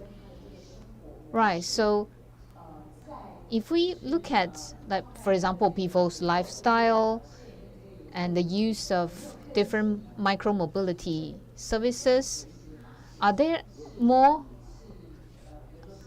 advanced use cases, for example, business models? Right. In fact, we noticed that there are many different use cases. So let's say an area. Now, there are people who live in a certain area, and usually they have certain common needs. Let me give you an example. In a tourist area, you have visitors, you have tourists who want to visit different sites or want to go to different restaurants. But if you talk about a residential area, then people need to, for example, buy groceries. But on campuses, there are also some very interesting use cases. For example, I think this year we're going to work with a job bank. So basically, students, obviously, they go to classes, right? They socialize with each other and also need to find work once they graduate. And before they graduate, students may also do internships, or they have job experiences, or sometimes they also get part-time jobs in order to get an income. So I think what we see is that students, let's say, most of them don't have their own means of transport. They don't have a car or a scooter. That's why it's very important for them to be able to go to the place of work. So we notice this need, and I think obviously when people try to find work, they might first think about, my work experience or my skill sets, or I find work because this job pays more. But I think for students, when they try to find a job, distance or how easy it is to get to work is very important for them.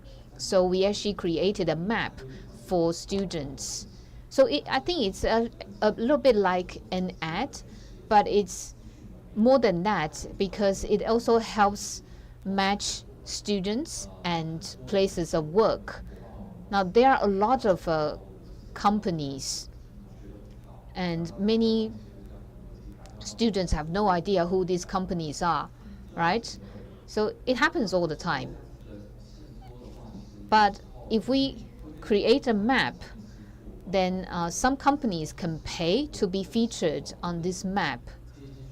I think if companies are willing to pay to be featured on the map, that means that they are also willing to work with students. So for example, certain universities are very strong in their electronics field, then I guess few banks will pay to be featured on the on the map. But there are also other companies that will want to work with students. I think that's a very good example. So let's say it's like how you incorporate these different needs and how you provide better services to users. So now my question for Mr. Fang. I really enjoy one of the ideas that you mentioned. You talk about the urban context. It's just like the blood vessels. If you look at the cities in Taiwan in terms of the density of the population and buildings, and your research, what will be your suggestions regarding how we can make the first step for a people-oriented city? Over the past few months, we just finished a Taiwan design exhibition in Tainan. For people in Tainan, they think that motorcycles are just like their feet. In Tainan City, the reason why I mentioned this example is because in Tainan, it's an ancient city. So the core of its prosperity, actually they have very teeny streets. Because in Tainan it's very hot. It's very difficult for the Tainan people not to ride motorcycles because motorcycles are just way too convenient for them. Talking about micromobility, we need to think about different means of transportation. We do see the blurred line between motorcycles and micromobility. For example, if you look at the U-bike, we also have the electronic bicycles. Also, we have some e-scooters. We do not see them as traditional motorcycles. So I think the definition can be blurred. I think when it comes to the blurred definition, this is how the point that we can intervene. According to my observation, in these teeny tiny streets in Tainan, these grandpa, grandma, they are so used to riding motorcycles. But in these densely populated areas, I think actually motorcycles may cause some danger. But if we replace motorcycles with micromobility, in terms of the volume, the speed, they do not change a lot, but it does still provide the convenience. I think that will be the point for us to intervene. That is, we can use micromobility to gradually show the possibility to people that micromobility can be an alternative. Yes, we can see the convenience and the safety. Thank you, Mr. Fang. We have another question in English. I think that's directed to Professor Roth. It says RDW.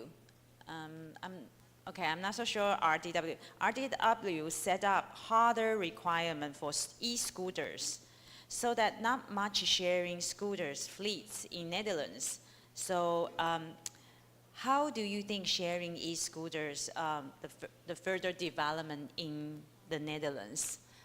So this question I would like to ask Professor Root. Would you please provide us some of your insights? Thank you. Yes, I would like to. Thank you for the questions. Yes, indeed, as I said, so the e-scooter, the shared e-scooter, but also the e-scooter in itself is not allowed yet in the Netherlands. The reason for it, I think we might be one of the few countries where it's actually not allowed. The reason for it is that we had a terrible accident with a similar vehicle years ago, with a sort of cargo scooter with children hit by a train. It was a very tragic accident.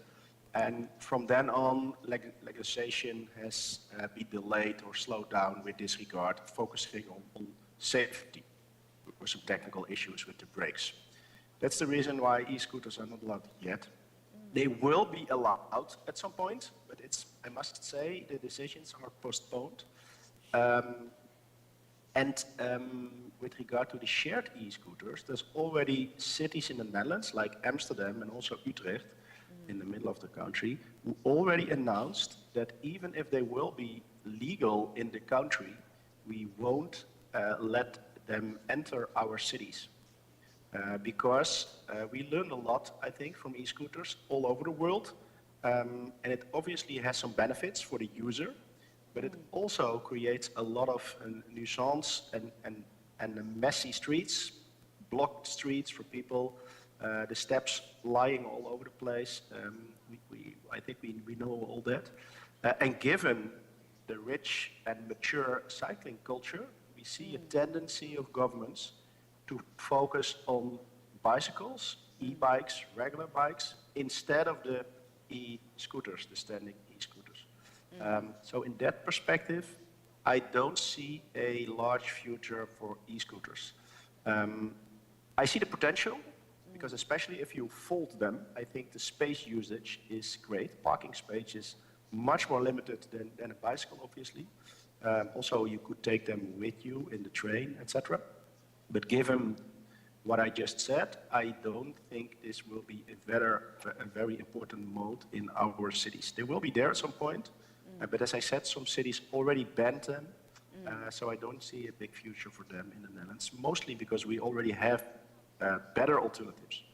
Yes, that's true. So we need more, maybe bit by bit, a little bit more time, and maybe people need to get used to these kind of vehicles, or the vehicles can be allowed to, carry on the train, things like that, right? Yeah. Yes. Okay. Yes. 谢谢谢谢。好，那 Okay, thank you very much for your reply. I have 1 minute left. Now, this question is asked by many people. So this question is for Mr. Lin and Mr. Fang on site. How do we balance the public benefits and externalities of such shared mobility tools? So this question, was asked 3 times. So that's why I'm putting this question to the 2 gentlemen. Right, so public benefits, I think in Mr. Lin's presentation, you already touched upon this issue. You can make it more convenient for people to move around. They can save time so that they can use the time for something else. But of course, there are externalities as well. And Mr. Fang, again, also mentioned the public benefits. So, for example, you can revitalize a decaying or old community. So perhaps there are other ideas that you want to share with us as well? Right, externalities. I think there are several aspects that we can discuss.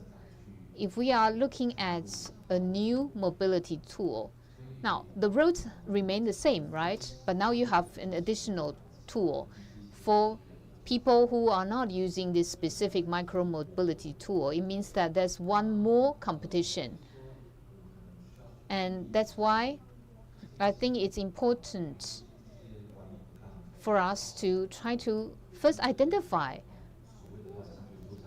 the reason of the problem. So, for example, in Taiwan, there used to be a shared bike service called O-Bike, and it was a dogless system, but then the bikes were not very well managed, creating a lot of problems. Now, let's say, again, if you're not a user of micro-mobility tools, well, maybe this is not exactly externality, but I think the biggest barrier for adoption is that you are challenging the status quo, so there is always resistance.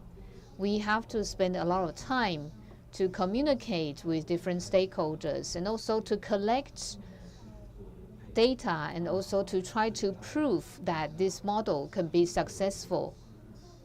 And obviously, there's also trial and error.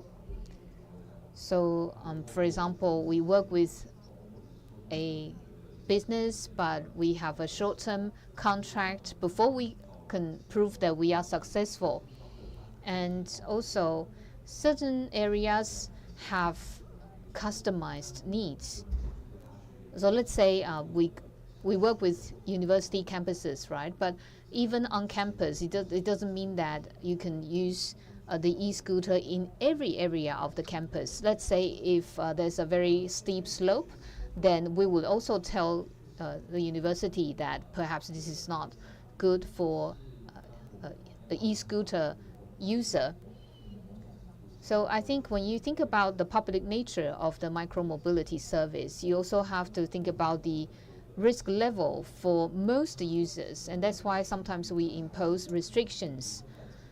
And also, there are areas where people don't want any micromobility services. Let's say on campus, there's a building, students want e-scooters in front of that building. But then the university said no, because the area is already used for example, chemical delivery and so on. So that means that sometimes you have to deal with the resistance. Now, externalities, I think there would definitely be externalities, but we try to minimize such externalities. But I think when the benefits outweigh externalities, or when you can actually control the externalities, and I think this will be friendly towards adoption. So in terms of the regulations, well, all these aspects are very important, so thank you very much. Mr. Fang, please. I think when talking about the public benefit, it's very important. We understand it takes time. Everyone should keep an open mind to join this initiative and to allow the errors and to learn from the lessons. Because there's no system that can be implemented perfectly all at once. We can use some big data, get some feedback, and we need to continue to optimize the system. So I don't think that it's easy for us to estimate the benefit now. So, for example, last year we chose 6 major cities in Taiwan to see which areas will be the most suitable for micromobility. So in Pier 2, there are no clear walls or lines. So we can start the experimentation in that area. Although there's no clear conclusion, but we do see how it has affected the local residents. The residents started to feel that they have the need or they have the desire to allow the means of transportation to enter their community. Indeed, we have a question from the audience. Please. Professor Zhang, please.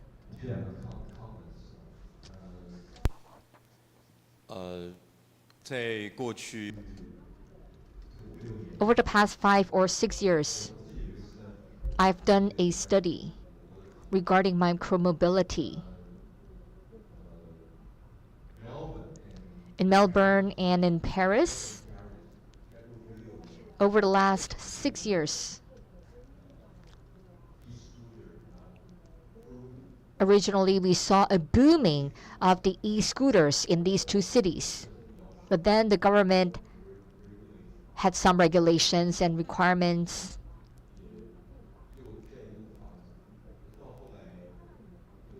But later, we saw a lot of conflicts between the e-scooter riders and the pedestrians. These two cities then impose strict management measures, asking the operators to make changes. And because these changes were not effective, so the city government decided not to allow the use for the e-scooters. One happened in September of last year. Every year, ITF, a think tank under the EU, would provide me to provide consultation. So I saw the development process and I asked my students to record that. And the case of Melbourne happened in September of this year. 3 operators were banned by the government. We saw the conflicts with the between the bicycles and also the pedestrians. It's not that Paris didn't make efforts.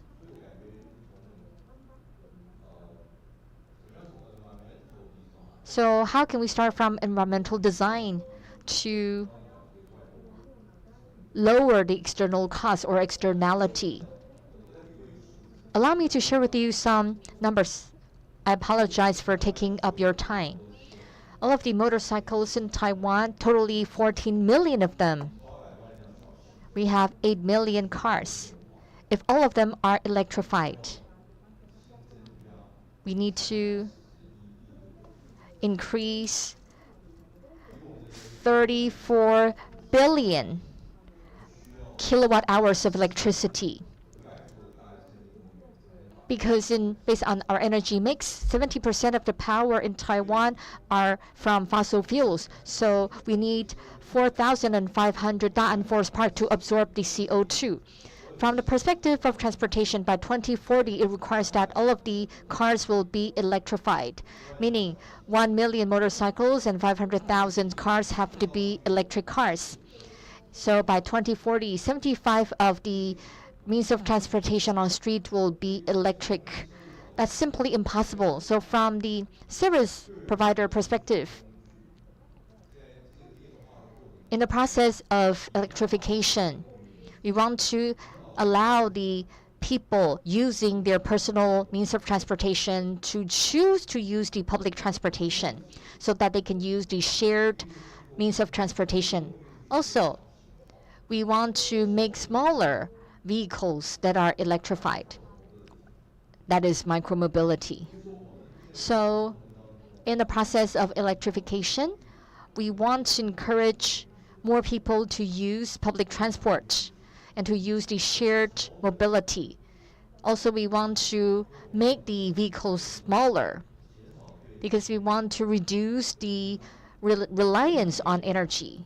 Even if it's electric, even if it's electricity, by 2040, 32% of the power still comes from fossil fuel. So I share with you 2 pieces of evidence. One is from the other country. If you look at Madrid, it has made a lot of reforms and then restart. They changed their regulations. They design their streets. They regulate their operators, then they restart. Because they believe that the benefits can outweigh the negative effects. So these 3 cases are just for your references. These are very good lessons learned. And if we look at Taiwan, if we look at our green mobility policies, we should encourage more shared, small, and electric vehicles. So that's just my comments for everyone. Thank you. 非常谢谢张教授。 Thank you, Professor Zhang, for your comments. You shared with us the environmental design cases of 3 countries. And you also talked about some of the considerations that need to be taken into account when we try to adopt micromobility. So once again, I want to thank Professor Van Voort, Mr. Lin, Mr. Fang. Thank you all for your presentations and also your contribution to this panel discussion. This wraps up today's panel discussion. Thank you. Thank you.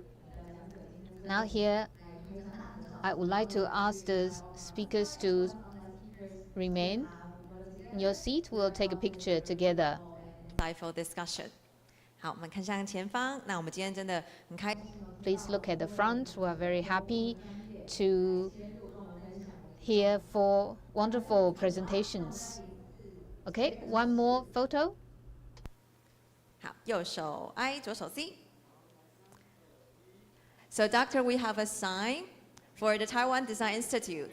Do you want to include him? It's okay. All right. All right. So, with another round of applause, thank you very much once again to all of our speakers, and that wraps up our session for segment 1. 好，那我们这边上半场的第1场次也到这边告一段落。那因为时间的关系，我们就接下来 Right. We're going to take a 5-minute break. Please enjoy the refreshments at the back of the room. And please also take a look at our exhibition. If you're online, we're taking a break. And our next session will begin at 3:50.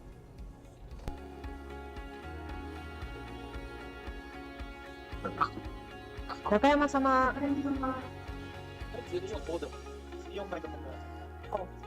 那这个人，那这手机呢？可以。现场声音。日本時間4時50分からの開始で大丈夫ですか？はい、ありがとうございます。今から5分間テストです。はい、わかりました。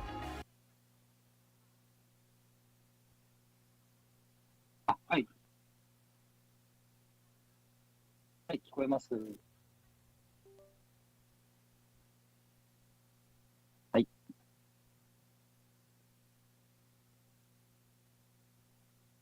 長山様のカメラオンにしていただけますか？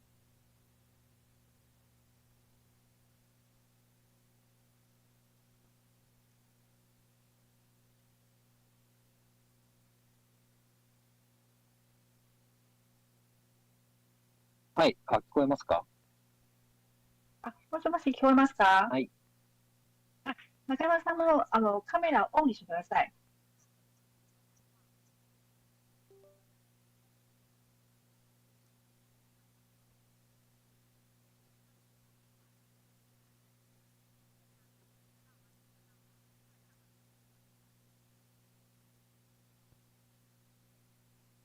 カメラのオンはできますでしょうか？ビデオですか？はい。はい、そうです。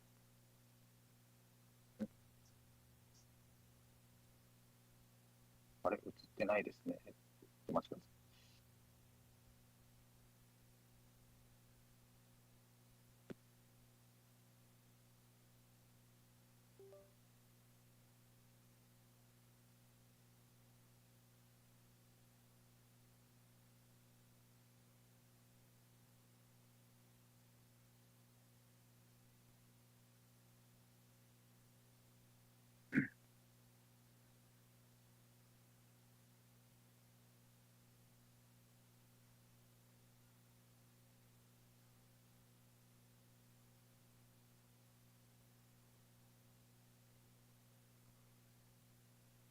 はい、中山です。聞こえてますでしょうか。よろしくお願いいたします。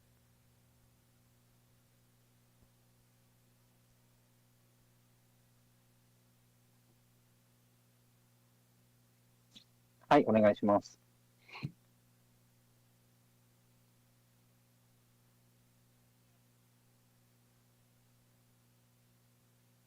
はい、見えております。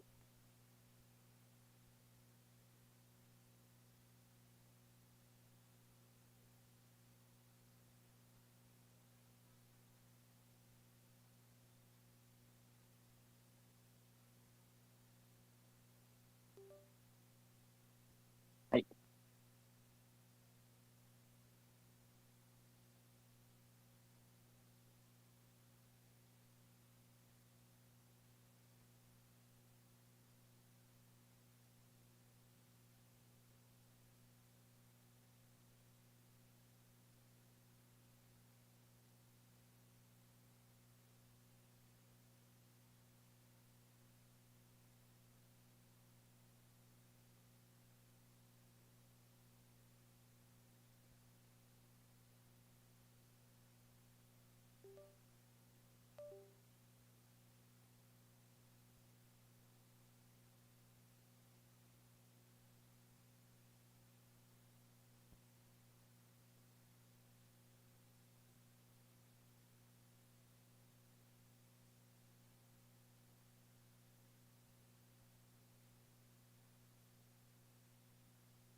好，我们各位现场还有线上的与会嘉宾，我们的下半场呢即将就要开始喽，所以也请大家可以尽速的移动您的脚步来入座，谢谢。Everybody, we are starting our next session in a minute, so please kindly take your seats. Thank you very much.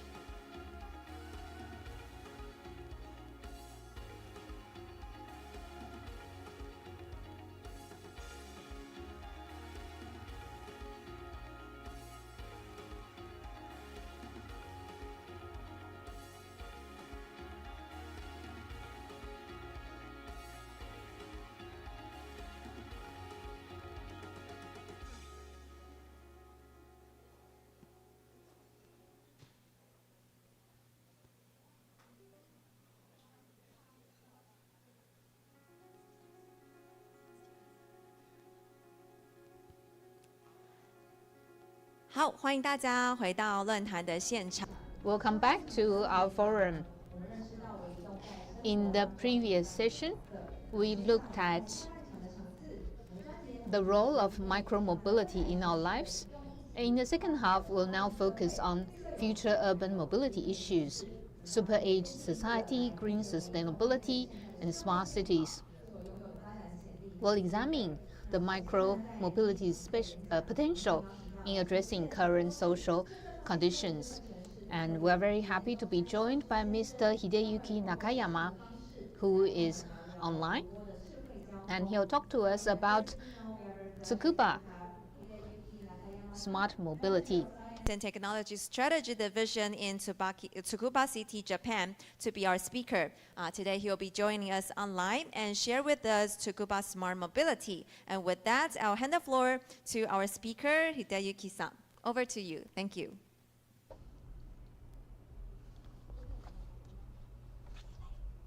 はい、今ご紹介いただきましたつくば市政策イノベーション科学 Hi everyone. Hideyuki Nakayama from Tsukuba City. I want to first thank the organizer for this wonderful opportunity to speak with you today. So I've been to Taiwan twice, and Taipei is also one of my favorite cities. In fact, I would have come to Taipei in person, but because I have work tomorrow, so I have to stay in Japan today. So we are from Tsukuba. This is Tsukuba. This is our city profile. So to start off, I'll give you an overview of Tsukuba City. We have a population of 260,000 residents. So we are about 45 minutes from Tokyo, and there's a train between Tsukuba and Tokyo's Akihabara. Tsukuba is also a very important technology city.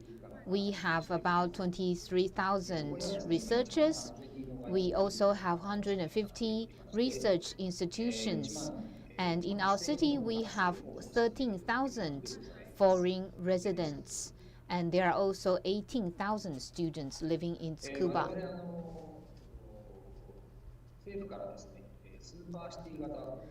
Tsukuba City is a super science city. So this has been designated by the government. So one is us, and the other one is Osaka. And at Tsukuba, we are developing a lot of technologies. We also have research institutions. So currently, we are looking into how we can solve different problems with technology. That's why we have the Tsukuba Super Science City Initiative. And this initiative includes 6 fields of implementation, including micromobility. Open the future. So on this page, I would like to show you a video clip produced by the Tsukuba City government. Open the future. Utilizing AI, big data, and other advanced technologies to achieve regional digitization and drastic regulatory reforms, the Super City Initiative strives for the total city of the future. To lead the world in realizing lifestyles of the future, the city of Tsukuba in Ibaraki Prefecture was designated a Super City National Strategic Special Zone in April 2022. The Tsukuba Super Science City concept applies Tsukuba City's advanced scientific capabilities to enrich residents' lives in a variety of ways. We will seek opportunities to engage in dialogue with residents and use these connections to build a better future together. Case 1. Internet voting. For various reasons, including being busy with work or childcare, people sometimes give up on going to the polls to vote in elections. A solution to this problem is internet voting. If it becomes easier for more people to vote, a wider range of people's views can be reflected in policies, which will lead to greater engagement with politics. Case 2. Mobility Assist Mobility Robot. For various reasons, including living with a disability, being of advanced age, or raising young children, there are people who have difficulty moving around the city as they wish. Mobility robots are now being developed in multiple varieties for each of these purposes, helping people take part in society and contributing to creation of communities where everyone can be as mobile as they want to be. Case 3. Cybernetics for a healthy future society. The use of cybernetics will provide cybernetics treatments that improve physical functions, ultra-small vital sign sensors that help improve physical functions at home and monitor everyday wellness, and robotic mobility for people vulnerable to traffic movement. By seamlessly connecting these services, Tsukuba City, which covers a wide area from its city center to mountainous regions, can lead the way to solutions for medical, health, and lifestyle issues. Case 4. Drone Transfer Flight. In Tsukuba City, there are quite a few areas where residents face inconvenience in procuring daily necessities and medicines without their own cars. Multiple drones making automatic flights overhead will enable instant delivery of daily necessities and medicines to the people who need them when they are needed, helping to solve regional issues faced by aging populations. Case 5. Remote control of avatar robots. With physical labor, especially essential workers, it is still assumed that employees will be present at the workplace. By enabling remote work using avatar robots, which make work possible regardless of travel distance or abilities, even those who cannot be present in workplaces can join the working population. This is the new style of labor that Tsukuba City proposes to the world. In various aspects of our everyday lives, people will be able to do what they want and go where they want, and these opportunities will be available to everyone. The community that will provide these opportunities is the Tsukuba Super Science City. We will realize a future where services can be used conveniently.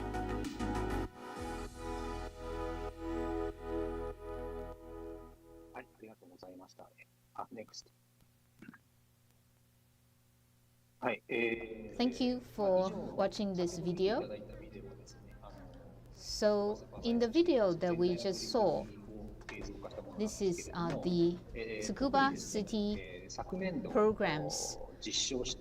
So last year, we in fact won an award for our mobility service. We in fact have 4 projects. The one on the upper right, left-hand side, this is the personal mobility sharing service. This is called She-Walk. It's a mobility tool. Let's say if you want to take public transport, and previously the speakers also talked about the last mile. From the train station to your destination, you can use the mobility sharing service. And then on the upper right-hand side, this is the AI on-demand share ride taxi. In Tsukuba City, we also have scooters and also AI on-demand taxi. Now, usually you have to phone for a taxi, but without service, you can just use your smartphone to get a taxi. And I think a lot of people these days are already using smartphones to get a taxi, but this is not just your usual taxi service. This is actually a share ride taxi. So basically, the taxi will take on passengers along the route. And then on the lower left-hand side, you see the autonomous bus. Now, in Japan, we have a shortage of bus drivers. And that's why we found an alternative solution. We are working with the Ministry of Transportation. And in Tsukuba City, we are carrying an experiment. So on the campus of Tsukuba University, you can take such an autonomous bus. And then on the lower right-hand side, this is also a technology developed by the Tsukuba University. This is called human following robot. It's called Saucer. So it can, for example, transport your baggage with you. For example, this granny is 94 years old, and then behind her you can see that there are 2 bags of garbage. So the robot is taking the garbage to the garbage collection site. Let's watch a video.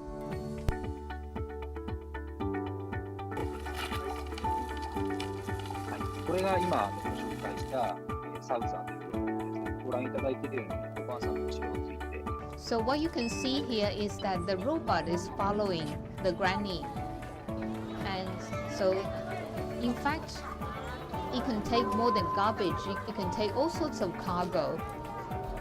So here you see a mobile supermarket. You can drive to the mobile market, or you can try to go to the mobile market through using different transportation. And this is the AI on-demand share ride taxi that I mentioned. So this is also a service that we are providing now. This is the mayor of Tsukuba. He uses his own mobile phone app to call a taxi. 無事に福崎購入センターに到着をしました。はい、これ黒い。Right, so this is the health center of Tsukuba. Now this is one of the routes, and we want to roll out this service next year across Tsukuba. And this is the personal mobility sharing service. Now this is the downtown area of Tsukuba. This is a sharing service.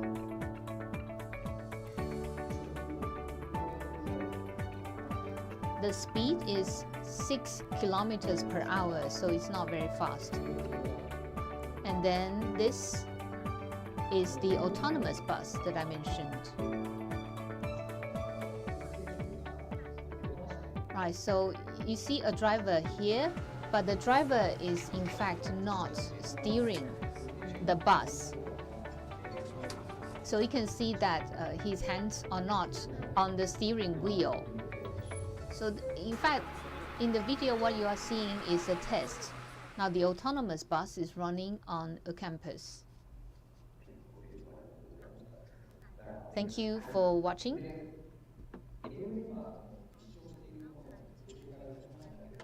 Right, just now I shared with you some of the mobility services that we are experimenting with.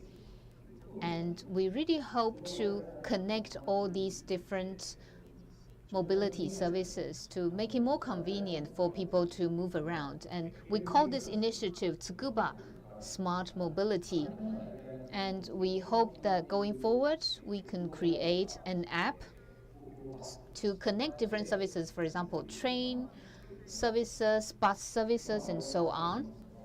We want people to be able to access the timetables of such services on the app. And on this slide, you see bike sharing, taxi, bus, and so on, and also autonomous bus. So you see all these different services, and again, we hope to be able to connect all these services together on one single app. And perhaps in the future, you can book a service on your app. We want to make it possible for people to move around without having to drive a car. And that's the goal that we set for ourselves. Now, in Japan, I think in many other areas, they are also working towards the same target. Right, this is my last page. Very often, people say that Tsukuba is a technology city, and it's true that we use a lot of technologies, but you cannot just expect things to work simply by launching the new technologies. Obviously, residents can face a lot of problems. That's why we want to work together with residents to see how we can find solutions. And this is the mayor of Tsukuba. He also sits in all these meetings. And obviously, this is not just relying on one party. We need to all work together. For example, residents with universities and so on to solve the problems. Thank you very much. 好，我们掌声谢谢。 Thank you very much to Mr. Nakayama for your wonderful sharing. To having you joining us in the panel discussion later. Thank you again for your sharing. 再次感谢中山。 So thank you once again for your sharing. So we listened to the smart mobility sharing from Tsukuba that can serve as a good reference for Taiwan in developing smart mobility. Now let's move on to the next presentation. The speaker is Mr. Stanley Chen, Acer Gadget Inc. Vice President. And the topic is partnering with the SDGs, smart e-mobility shaping a greener and sustainable urban future. Over to you. President Zhang, Vice President Liu, ladies and gentlemen, good afternoon. It's my honor and pleasure to be here to share with you the teams and the results of Acer Gadget, how we use smart mobility to comply with the SDGs and the trends of sustainability so we can build green and sustainable cities. Let me share with you one anecdote. Our company is a subsidiary of Acer Group. Many years ago, Acer Group started the journey of sustainability. So we issued a white paper in the very beginning. For this huge group, they would ask all of the responsible people for different production line to lay out their goals for every business unit. The representatives were really concerned and worried because all these for them are the carbon tax. They will have to think about all these costs. They didn't see the opportunity because for the end users, maybe they could not accept the higher price. How can we think about this cost without increasing the price, whether they are working on laptop or display? For all of the teams, they are extremely worried and thinking, oh no, so how could we achieve the goals? It's so difficult. They want to cut down the cost, but they also want to achieve a company's goal. For Acer Gadget, we saw the opportunity that is we can use the smart mobility production line. This is something completely new. Because we are a new team, we saw the opportunity, so we decided to increase our investment in this production line so that we can build a goal to meet the sustainability and to meet the market trend. So for Acer Gadget, we want to develop smart living style with technology. As you can see on the right, these are our core products, the peripheral products about the computers and also the Acer products. These may be greatly affected by the green taxes. Also, if you buy the laptop, maybe you want to have a more beautiful bag. So we have used a lot of recyclable materials to make these products. When it comes to smart mobility, that's the topic for today. In this production line, we make a lot of efforts, and later I would like to share with you our experience. Especially, we want to make the mobility product smart because everybody's talking about AI, so we are thinking about how we can use AI to make the production line for smart mobility to create greater values for the customers. Talking about e-mobility and its core contribution to the SDGs, I think all these are in line. So these are the areas including good health and well-being, affordable and clean energy, infrastructure, sustainable cities and communities, responsible consumption and production, climate action, partnerships for these goals. We believe that e-mobilities can help us promote all these SDGs. So I think this production line actually suits the SDG goals better. So allow me to go through them one by one.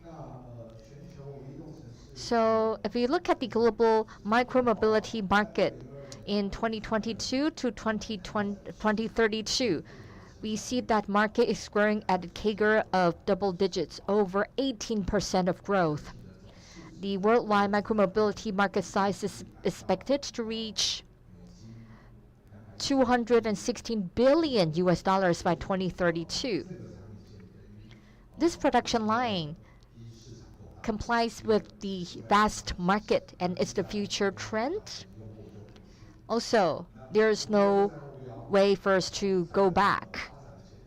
Based on these three preconditions, we believe that it is necessary for us to allocate more resources to developing the smart mobility production line, hoping that we can drive the sustainable growth for Acer gadgets. Allow me to talk to you about COP29. The climate activists cycled 4,000 miles to attend the COP29 in Baku, Azerbaijan. After riding such a long way there, these activists wanted to promote the fact that micromobility will be the trend for lower carbon emissions. According to the Forbes report, the UK believed that bicycles can be seen as a superpower for mankind to address the climate challenges to lower the carbon emissions. So bicycles or cycling can make a huge contribution.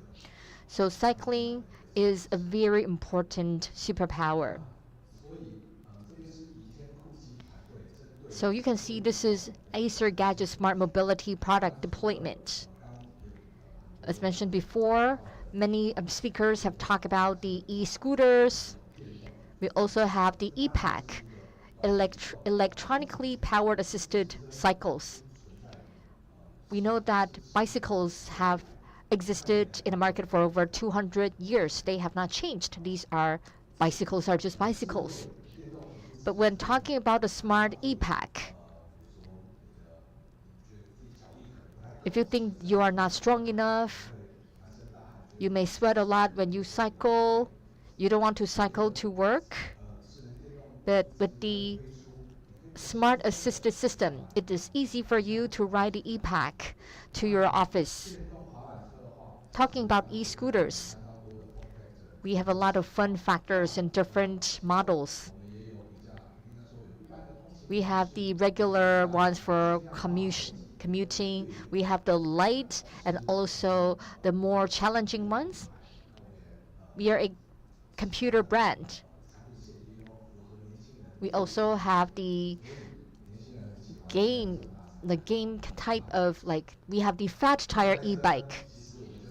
So fat tire e-bike is that we use the Predator, which is an e-game brand, for cooperation. And all of the esports games, we will have a fat tire e-bike. It's not that you're not really working out, but for esports gamers, they really enjoy the extreme sports in their games. It is high intensity, so they really enjoy this kind of exciting games, just like the fat tire e-bike. So by working with the esport brand Predator, so we developed the e-pack and also the fat tire e-bike. You don't see the tires, but actually it is a very innovative product. So all these are the products developed by Acer Gadgets. As mentioned before, why do we need to use the word smart? Because we're all talking about AI, so I want to introduce the AI elements. So this is called EB. This is one of the first AI-powered micromobility vehicles launched by Acer Gadget.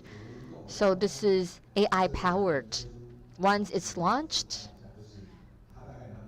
It has won all of the major design awards. We call it the most award-winning product we have.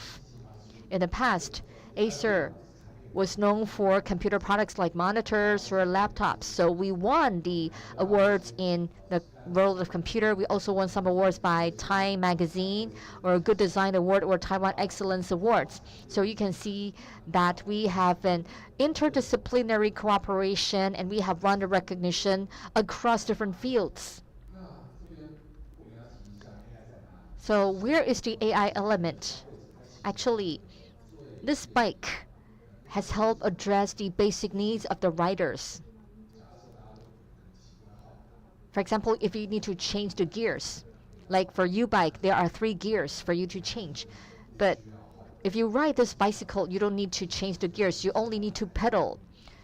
No matter how frequent you want to ride, for example, like 30 times per minute or like 60 times per minute, depending on your personal habit, then the AI will determine how much power is needed if you go uphill or downhill. It's just like the automatic gear. You don't need to switch gears when you ride a bicycle. So this is the first AI-powered product. Secondly, if you use AI-powered vehicles, you maybe have the mileage anxiety. You don't know whether you need to charge, how much power is left. People would get scared and worried. We have installed a smart power management system in this bike, which includes the map design. If you set the destination, the bike will tell you, based on this model, do you have enough power to support you to reach your destination or even have complete the return journey. If not, then please don't use so much power or you need to charge. So this is our smart power management system. Thirdly, let's talk about safety. We use an app.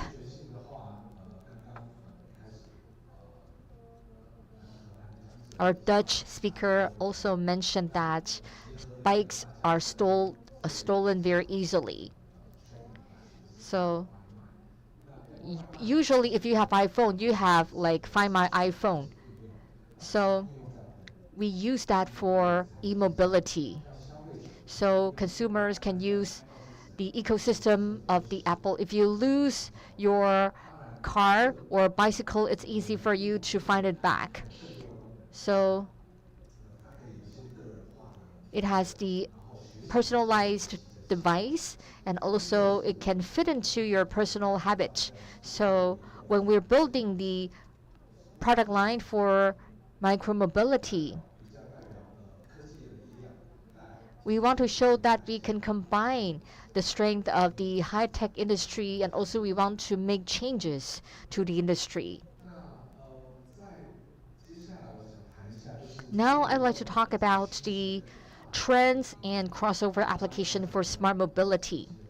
We talk about the cell phone application, for example, remote control, and also a lot of shared and also smart city applications. We are still working with the industry partners, hoping that we can further explore the possibilities. For example, like the shared services, that's something we would like to work on. We hope that by having crossover cooperation, by working with partners from different fields, we can jointly develop the product. And when it comes to power, when it comes to the charging piles, and also the smart grid, the energy storage facilities, we need to work with different experts and scholars. When we are building the bicycle, we want the materials to be light.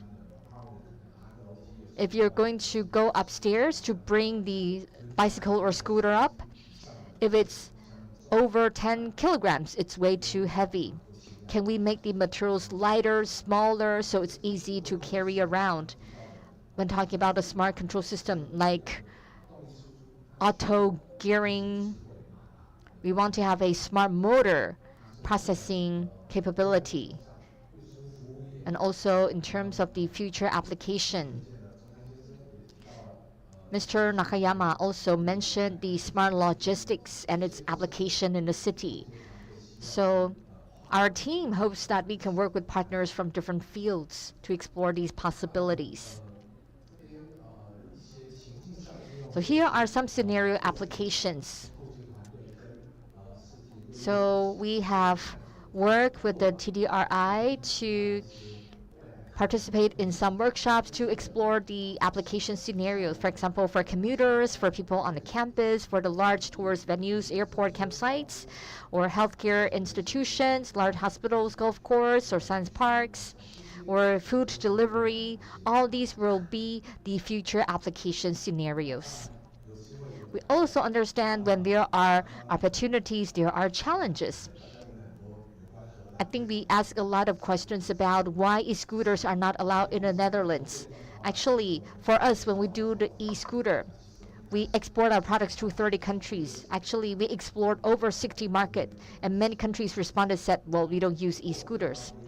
However, because Acer Group has offices in over 60 countries, and because we have a local office there, once when we launch the product, we introduce that to the global teams or to our distributors. After that, we just want them to tell us, what have you seen on the streets? What will be the local regulations? Then we decided whether we should just export our products directly to that country, or do I need to have some design changes? For example, speed limit. Different countries have different regulations. We start from 15, 20, 25, or 30 kilometers per hour. Different countries have different regulations. So you have to think about different modes.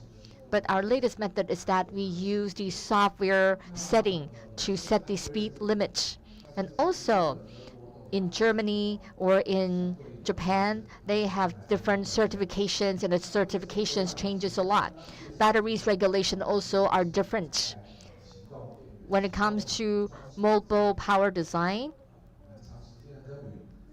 well, we have spent a long time in this area, so we want to use the best grade to use the battery, and especially for the tail light or for the license plate holder in Taiwan. Now we are trying to ask people to install their license plates because they need to be registered. This is a global trend, although we haven't introduced that, but I think that will be the future trend. And also the turn signal, also side reflectors or folding mechanisms, I think there are already existing regulations. So when we launch this product, in the beginning we faced a lot of difficulties, but thanks to the global presence and deployment of the Acer Group, we have a quick iteration of our experiences, so that was extremely helpful to us in optimizing the product. Now, let's talk about sustainability. What kind of role can micromobility play? Under Goal 3, good health and well-being, we believe that, as mentioned by Mr. Nakayama, he showed us a lot of good examples. I believe that micromobility products, just like the e-pack, actually they can help those people who are not so strong in cycling, but they can still enjoy the fun of riding bicycles. For the elderly people, they can easily ride to different beautiful spots. But that would be all the way going uphill, so without the assistance that would be very difficult. But now they can enjoy because of the improved product. They can enjoy riding uphill, enjoying the beautiful scenery outdoors. So even the elderlies can have this kind of fun. So that's how smart mobility and e-pack can bring this kind of benefit and fun to the elderly population. Under Goal 7, affordable and clean energy, because we use high-efficiency batteries. The batteries are not as big as the EVs. We can use the solar panels or renewable energy to recharge the batteries. Now moving on to industry. Micromobility is important, and moving on to 11, sustainable cities. We can promote interdisciplinary cooperation, and micromobility can play a critical role. Goal 12, responsible consumption and production. When it comes to 13 climate action, micro and smart mobility products will be playing a very important role for us to realize these goals. Due to the time limit, I will just stop here, and I hope that in the future, Acer Gadget will be able to forge greater cooperation with all of you so that we can explore the future trends and achieve sustainability together. Thank you very much. Thank you, Mr. Stanley Chen, for the presentation. I think through Mr. Chen's presentation, we also saw many wonderful micromobility products from Acer Gadget. And he also talked about how these different tools can be used in conjunction with other technologies. Our next speaker is Mr. Huang Zijian, the Technical Director of R&D Chou Technology. Please welcome him. Ladies and gentlemen, good afternoon. So in my presentation, I'll share with you this slide. Well, our company started off as a metalwork company. We were established in 2000, and here you can see that we produce a lot of metal parts back in 2000, and that was our origin. So that's why I always say to people that we started off as a metal work company, and our products are used in many different industries. And then in 2013, we had an opportunity to tap into the field of medicine. So we worked with a Japanese startup, and we created a prototype like this within 3 months. This is a power wheelchair. Now, because of this power wheelchair, the Japanese company became more and more well known. And then we also worked with the company to do reliability tests. And this is again in the medicine field. In 2022, we started to work in a system integration, especially in mobility. So our system, this is basically a transparent display, and this is now being used in Kaohsiung in the light rail system. Now, because of our foray into different fields, we also started to study the possibility of working on our own mobility devices. I think it was interesting for us. Now, you can see that initially we worked very much in the medical field, and the starting point for us was to create products that could be used by people of different backgrounds. So not just for disabled people or the elderly. So we started to work on many different types of design. And in 2024, this year, again, because of an opportunity, we started to work on micromobility integration. So that's the whole story about my company. And to put it simply, we are a maker. We are a maker of such a product line.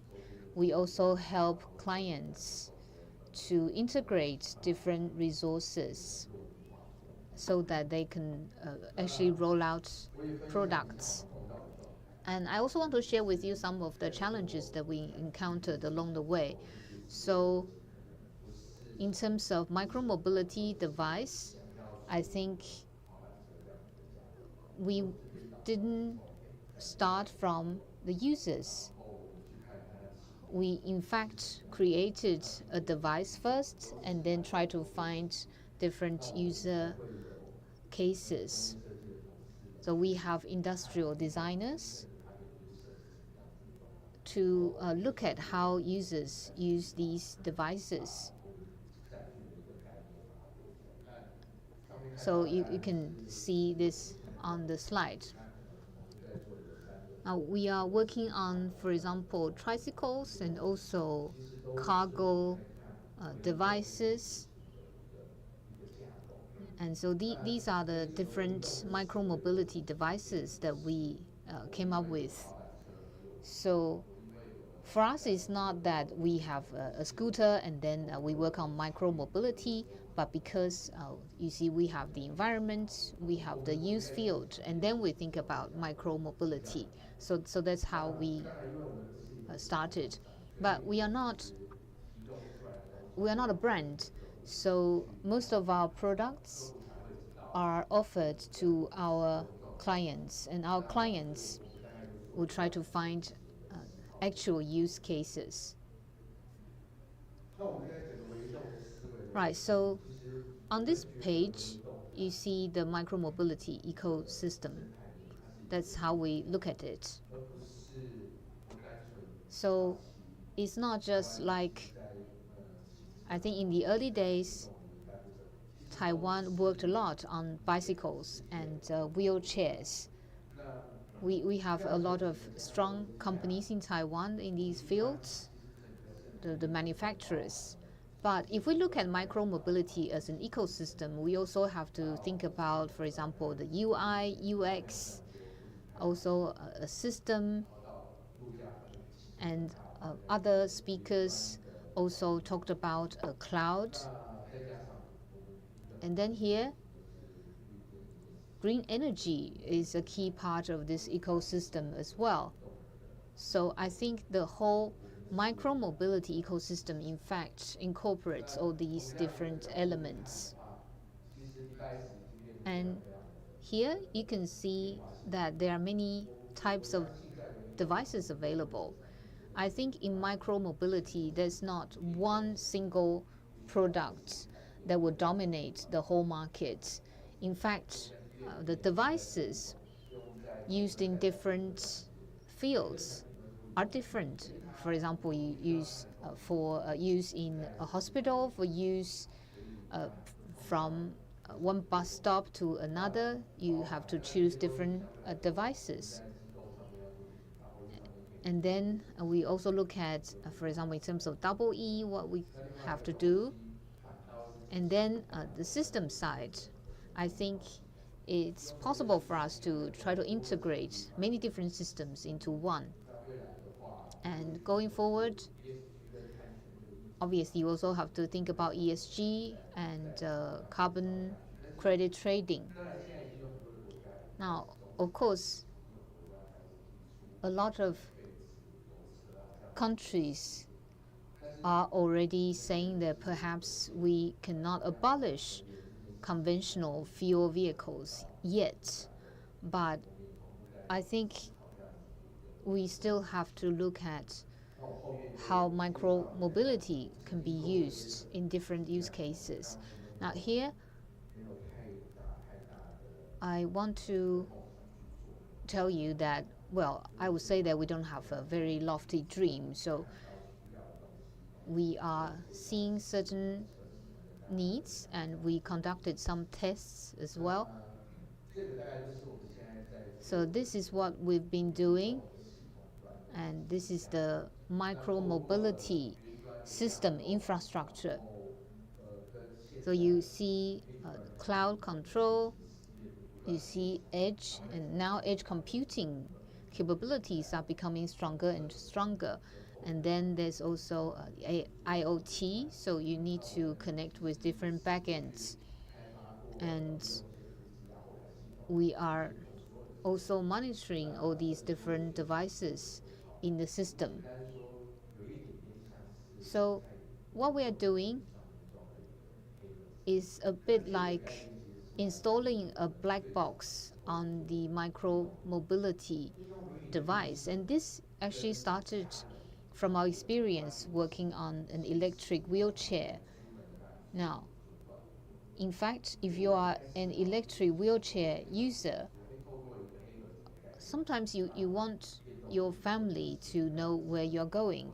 So we think that you can install a black box, which is a monitoring device, so that the wheelchair user, once they leave home, other family members can also see where they are. And that's why we've been working on this. Now, of course, many companies can do such monitoring as well, but the concept that we are working on now is more in the field of micromobility. So another thing that we are doing is the green power side. Now we are actually working with a professor here. So for example, we have this is like a charging device. You probably know U-Bike 2.0. We also have electric U-Bike now, and you can see that some people will come to replace the batteries in the U-Bike, but you still need people to do it. That's why we want to make it simpler. Now, mobile phones or like your toothbrush, you can do wireless charging, but sometimes for other devices, it's difficult to find wireless charging devices. And that's why we asked a lot of different companies, and they are now developing a product that can be used with our micromobility services. And we also hope to use solar energy. So in the picture, you can see the docks and the solar panels. And also we are looking at fuel cells. So solar energy, well, in Taiwan, it's already quite difficult to find new sites to install solar panels, because everyone needs green energy. But if you have the docks on the streets, then you can install this kind of solar panel to charge micro-mobility devices. I think perhaps in the future you will see such products in the street. But of course, some people might say that, well, if it's not that far, you can just walk. Why do you need to use an e-scooter? This is a waste of energy. Some people have this kind of criticism. So I think going forward, we definitely have to have simple charging devices that use green energy. Okay, another thing that we are working on is the safety concept. So, for example, in a car, we already have the rear view camera, and we also have the radar. And then in cars, you also have the ADAS system, which can brake automatically when it detects a person or an object. Now, the Scuba autonomous bus, you see a lot of radars. And while we study the safety concepts, we are thinking about how you can combine the different sensors on the micro-mobility devices. Obviously, some sensors, especially LiDARs, are very expensive. And that's why we are working on this, for example, the AI reversing system. And perhaps we can use simpler technologies such as ultrasound or other systems. Now we already have a prototype. So when you reverse, the system can identify obstacles. And going forward, we can also have a distance sensing system. Well, in fact, I have a video that I want to share with you. And we created a sample on a wheelchair. Right, so this test field is the zoo. And you see that the device can detect that there's a flight of stairs. Well, you probably think that this guy is very brave, right? Well, we did a lot of tests. to see when the device will stop. So, in fact, now there are a lot of technologies that can help you detect obstacles. For example, a LiDAR, but LiDAR is very expensive. That's why we are actually using radar lights. But the resolution is also quite high. So we can use this small sensor to try to detect obstacles. And let's say if there are pedestrians, then the device can also detect them. So we want to combine the system with the future micromobility solutions. Now here, I want to share with you a concept under the framework of micromobility. Now you see, we'll need solar energy to charge all these devices.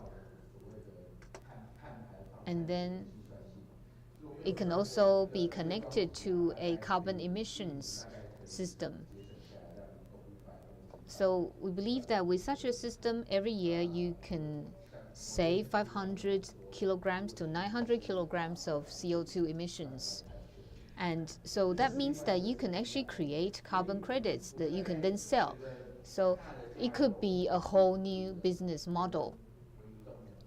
Now this is our overall system, and we hope that this could be our contribution to society. Thank you. Thank you to Mr. Huang, so that we can better understand how the mobile device can be integrated with green energy and to be safer.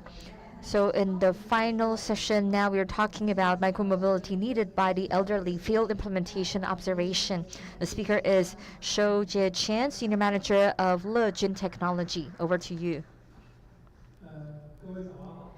Hello, everyone. I'm the Senior Manager of Looplus Technology. My name is Chen. We have seen a lot of friends, young friends here. In my experience, we have been working on a lot of safety design for the accessible campus and safety design. Now I focus on mobility for the elderly. So now, allow me to share with you my experience. But starting from now, I want you to switch your position. Imagine you are over 65 years old. When you need to go out, maybe you can't really walk. Maybe you take 10 steps and you need to stop and rest.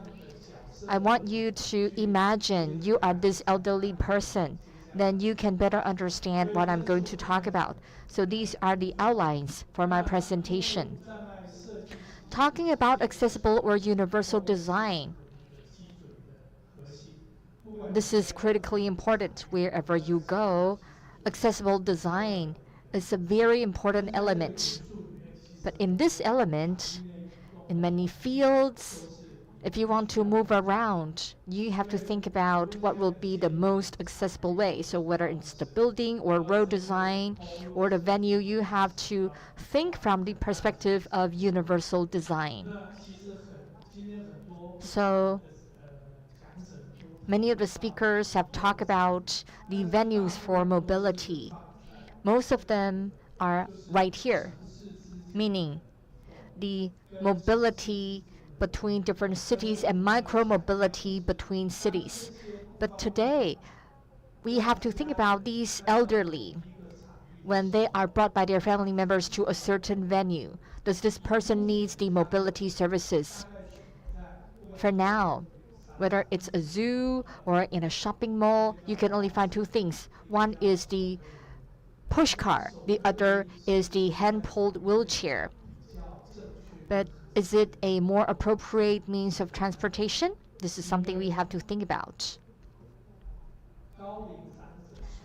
The mobility services needed by the elderly is different from the young people who rides bicycles or e-scooters. That's a completely different mentality. When your grandparents or parents or other elderly, those who cannot walk, if you put them inside this venue, these are the demand they have. The first one is the psychological need. They don't want to be labeled. They don't want to be pushed by other people. They don't want to be put into the wheelchair. They just don't want to sit inside a wheelchair. Second one, physiological need. We have to think about their physiological status, whether they can sit there comfortably for a long time, whether it's fun or not. And third one is there's a huge digital divide for the elderly. You have to think about whether it's easy to use, it's easy to operate. Lastly, the family. If you bring this elderly to the venue, do you want to create a good family atmosphere? Do you want the grandkids to surround this elderly person? What will be the economical benefit created by a family going out together? All these have to be considered. Once again, I just want to emphasize, in terms of the home mobility and the mobility to an outside venue, we don't need to worry too much because the family members will be accompanying this elderly person. Whether it's inside a shopping mall or a health institution, a tourist spot, or a theme park, when you bring the elders there, the mobility inside this venue has to be considered. If you look at the numbers, you can see that if we look at the total number of elderlies, those over 75 years old, they might be travel freely within 5 kilometers of distance. But if you want to travel over 5 kilometers, they may need assistance. With such a high percentage, it means that inside a venue, there are no suitable mobility vehicles. Or to be honest, because there are no suitable mobility vehicles, so that's why families do not want to take the elderly outdoors. The reason why I'm talking about this is because for these people who have difficulties in mobilities, we want the elder people to be taken out, to go outdoors by their families to meet their physical and psychological need, so that we can create a more friendly environment for the elders, for their physical or their mental needs. Our goal is that at the end of the day, inside this venue, we'll be able to create a lot of convenient movement inside this venue. We can develop a lot of active and healthy elders. They shouldn't be staying indoors all the time. They should be able to go outdoors to see the world. Again, I just want to reiterate that in the future, I want the elderly to look like this, not like this. I hope that the mobile services for the elderly, whether you're in Xitou or in the museums, you do not see a group of older people sitting on the chairs waiting for their sons and daughters to take them back home.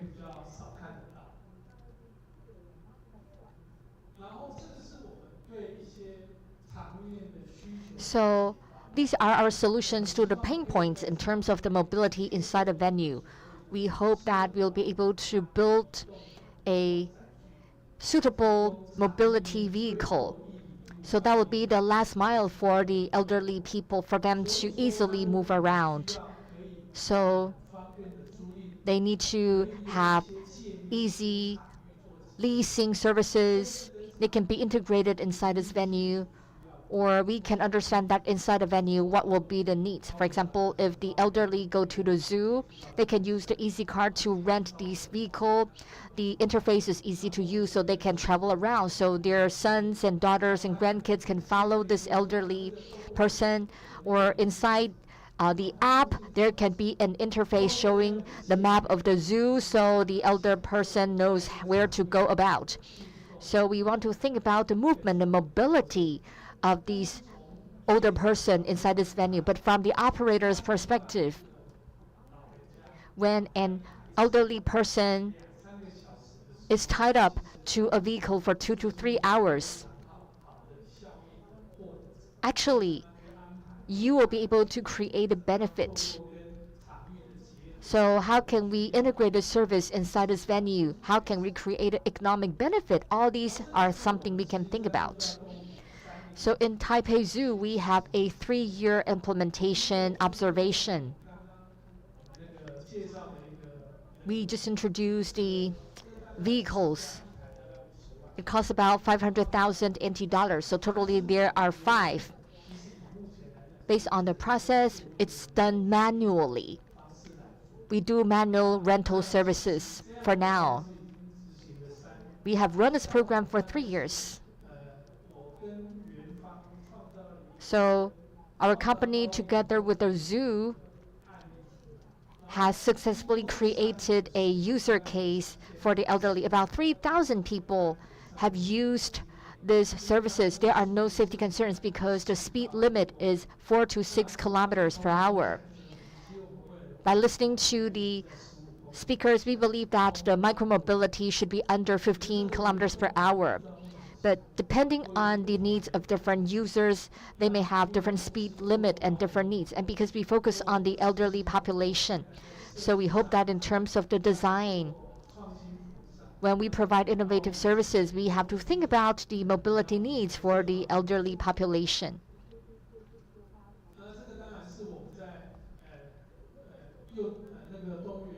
Inside a zoo, the elders may use the services for 1 to 4 hours.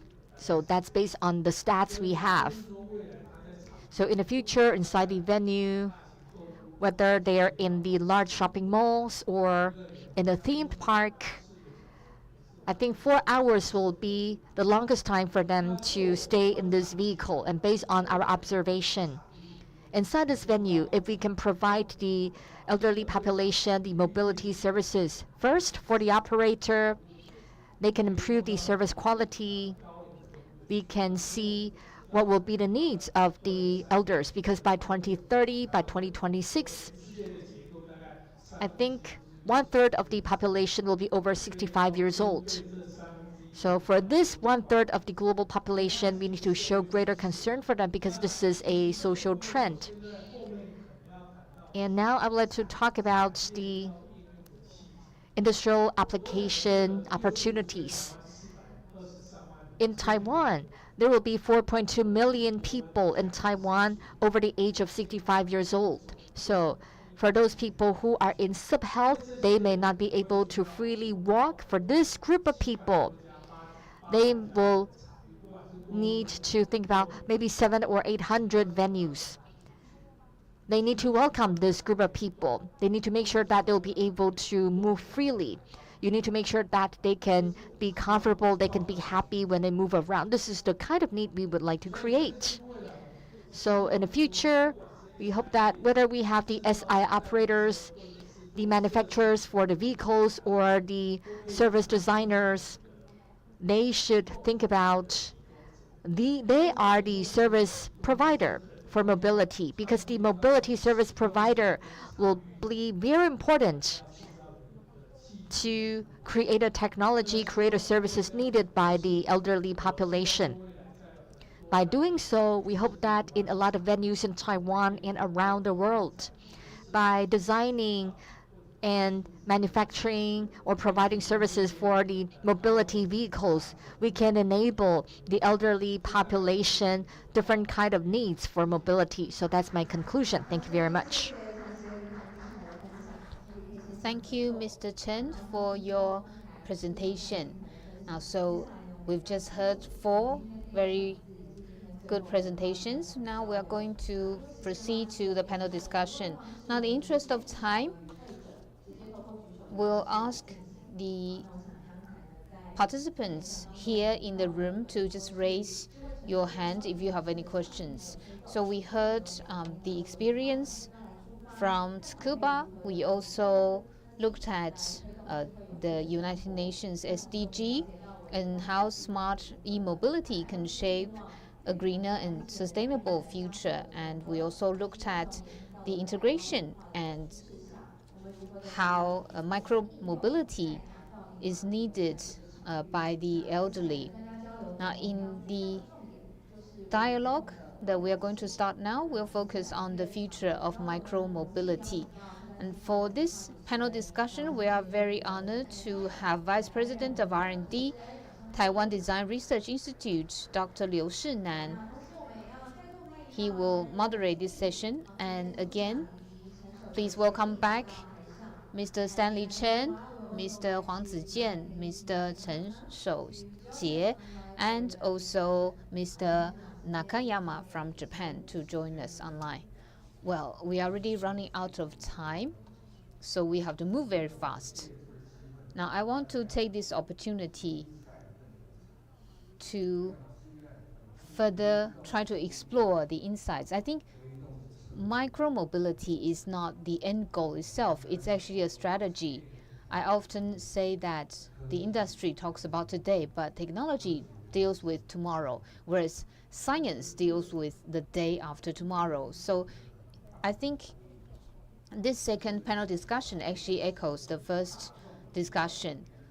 Now, some people talk about the role of micromobility within the framework of public transportation, or you can look at how micromobility can be integrated into the urban fabric. So that was the first session. But I think in the second session, what is very insightful from the speakers is that we have to understand why we need micromobility.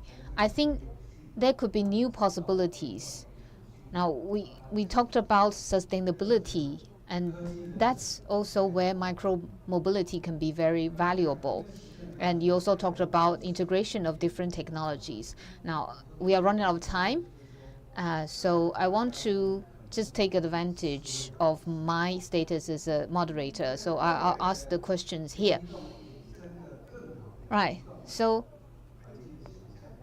what about the environment that can be conducive to micromobility? Now, I want to ask you, what is the urgent task now? So we heard a lot of different insights, but what is the urgent task now? Well, in fact, in July, I just went to the University of Tsukuba. So I want to ask Mr. Nakayama. Thank you. Okay, so you actually visited Tsukuba University. Right. In Japan, we are also a super-aged society, and a lot of elderly people cannot drive anymore. So previously, I mentioned that we now provide many different types of transportation means. And the idea is to provide services to the elderly people. And I think other speakers have mentioned this as well. Let's say the first mile from home to the bus station. And then the last mile from the bus stop to the destination. So if the elderly people want to go out or they need to go out, sometimes it used to be that they had to go on foot, and that would mean that it's more difficult for them to move around. That's why micromobility is very important. That's what I think. Thank you.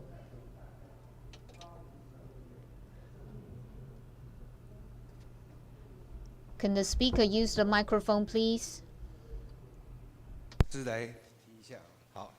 Right, so what do you think? For me, as mentioned before, there's a pain point. For my team, when we introduce micromobility products to the market, actually in different countries, we have encountered different challenges. For those countries who are more willing to embrace new products like France, they would keep revising their requirements. For those countries that are not so decisive, for example, like Taiwan, meaning the changes happen very slowly. After looking at a situation at different countries, I think that we do see a commonality of the consumers. That is, they are not so open to micromobility. So in the process of opening up, how the government effectively manage these different possibilities. For example, we have so many products coming to the markets together as a brand or as a supplier. We need to regulate ourselves. It's not that we just want to make money and we need to sell a lot of products. It's not like that. As a supplier, as a manufacturer, we need to play a more self-regulating role to help the government to introduce the products.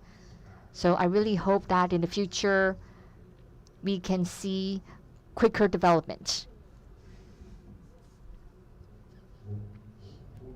Right, so what I think is that when we talk about micromobility, we usually talk about micromobility in a closed environment or in a specific field. But obviously, we also have to think about government policy. Now, scooters, if you use a scooter, if the police gives you a ticket, then you probably have to pay a fine. Now, so that means that it will be difficult to promote the use of scooters, and that's why we are usually talking about a closed environment. Now, in our company, we provide medical mobility devices, and that's why they can be used on the street. Now, of course, there are many micro-mobility devices. Now, I'm a manufacturer, and I want my product can be very well received in the market, selling millions. But I don't think that will happen in the micro-mobility field. It's just that micro-mobility, I think there are two types, personal devices or shared devices. I think perhaps shared devices can find some room within the regulatory framework. That's why today we've been talking about shared devices. Well, now there are a lot of personal micro-mobility services. Now, for example, Segway. Now, when Segway came to Taiwan, it was marketed as a fitness device. That's why you cannot use it on the street. But in the future, I think there will be even more micro-mobility devices. And I feel that in the future, you can probably have something that's really like high-tech, maybe something that's hovering, who knows?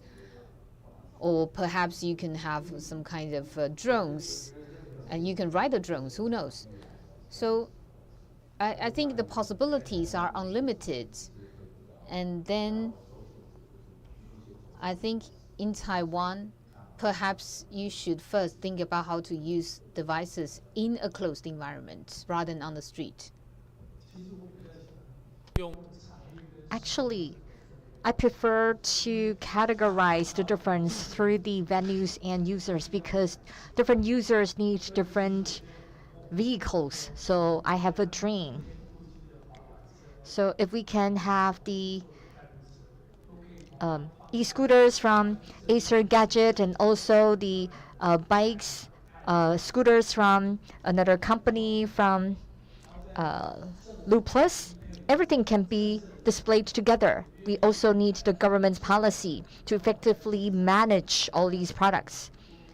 So on the streets, in these different fields, we can see, well, there's but one sun, but we have different vehicles to cater to different needs. If my dreams can come true, not just for the users, but for the manufacturers, will be a wonderful dream come true. So I just hope that all of our dreams can come true. Thank you. Last year, I attended an OECD meeting, and I remember some people said that it's a city where people can just go where they want to go. And today, we looked at micromobility from many different aspects. And I think I really learned a lot. So I want to thank you once again for attending this conference. Again, please remain in your seats. We'll take a group photo. Speakers to take a picture together. So Hideki-san, please look into the camera. 好，那我们一样最后呢，摆出我们摄影院的手势。好，右手 I， 左手。Right. So again, this is our gesture. We make a D sign. 我们大家一起拍这张大合照。好，感谢我们今天所有的讲者 ，Thank you very much for your sharing。好，那我们今天的论坛呢也到这边。So this concludes today's forum. Thank you very much for your attendance. Now we are going to open for media interviews. And also, please complete our feedback survey so that we can do even better next time. Please scan the QR code to fill in the questionnaire. And we also have some souvenirs for our participants. And here you can see the winning numbers on the screen. 好，所以稍后呢，也请这6位号码的来宾。So please come to collect the souvenirs. Thank you. 据书非常精美的礼物。那同时呢，也提醒大家，如果有租借口译机，请 If you have interpretation devices with you, please remember to return them and get your ID back. And also, please don't miss a Taiwan Design Week, the Gateway exhibition. The exhibition will run from today to the 2nd of December next year. So please don't miss the exhibition. Thank you very much.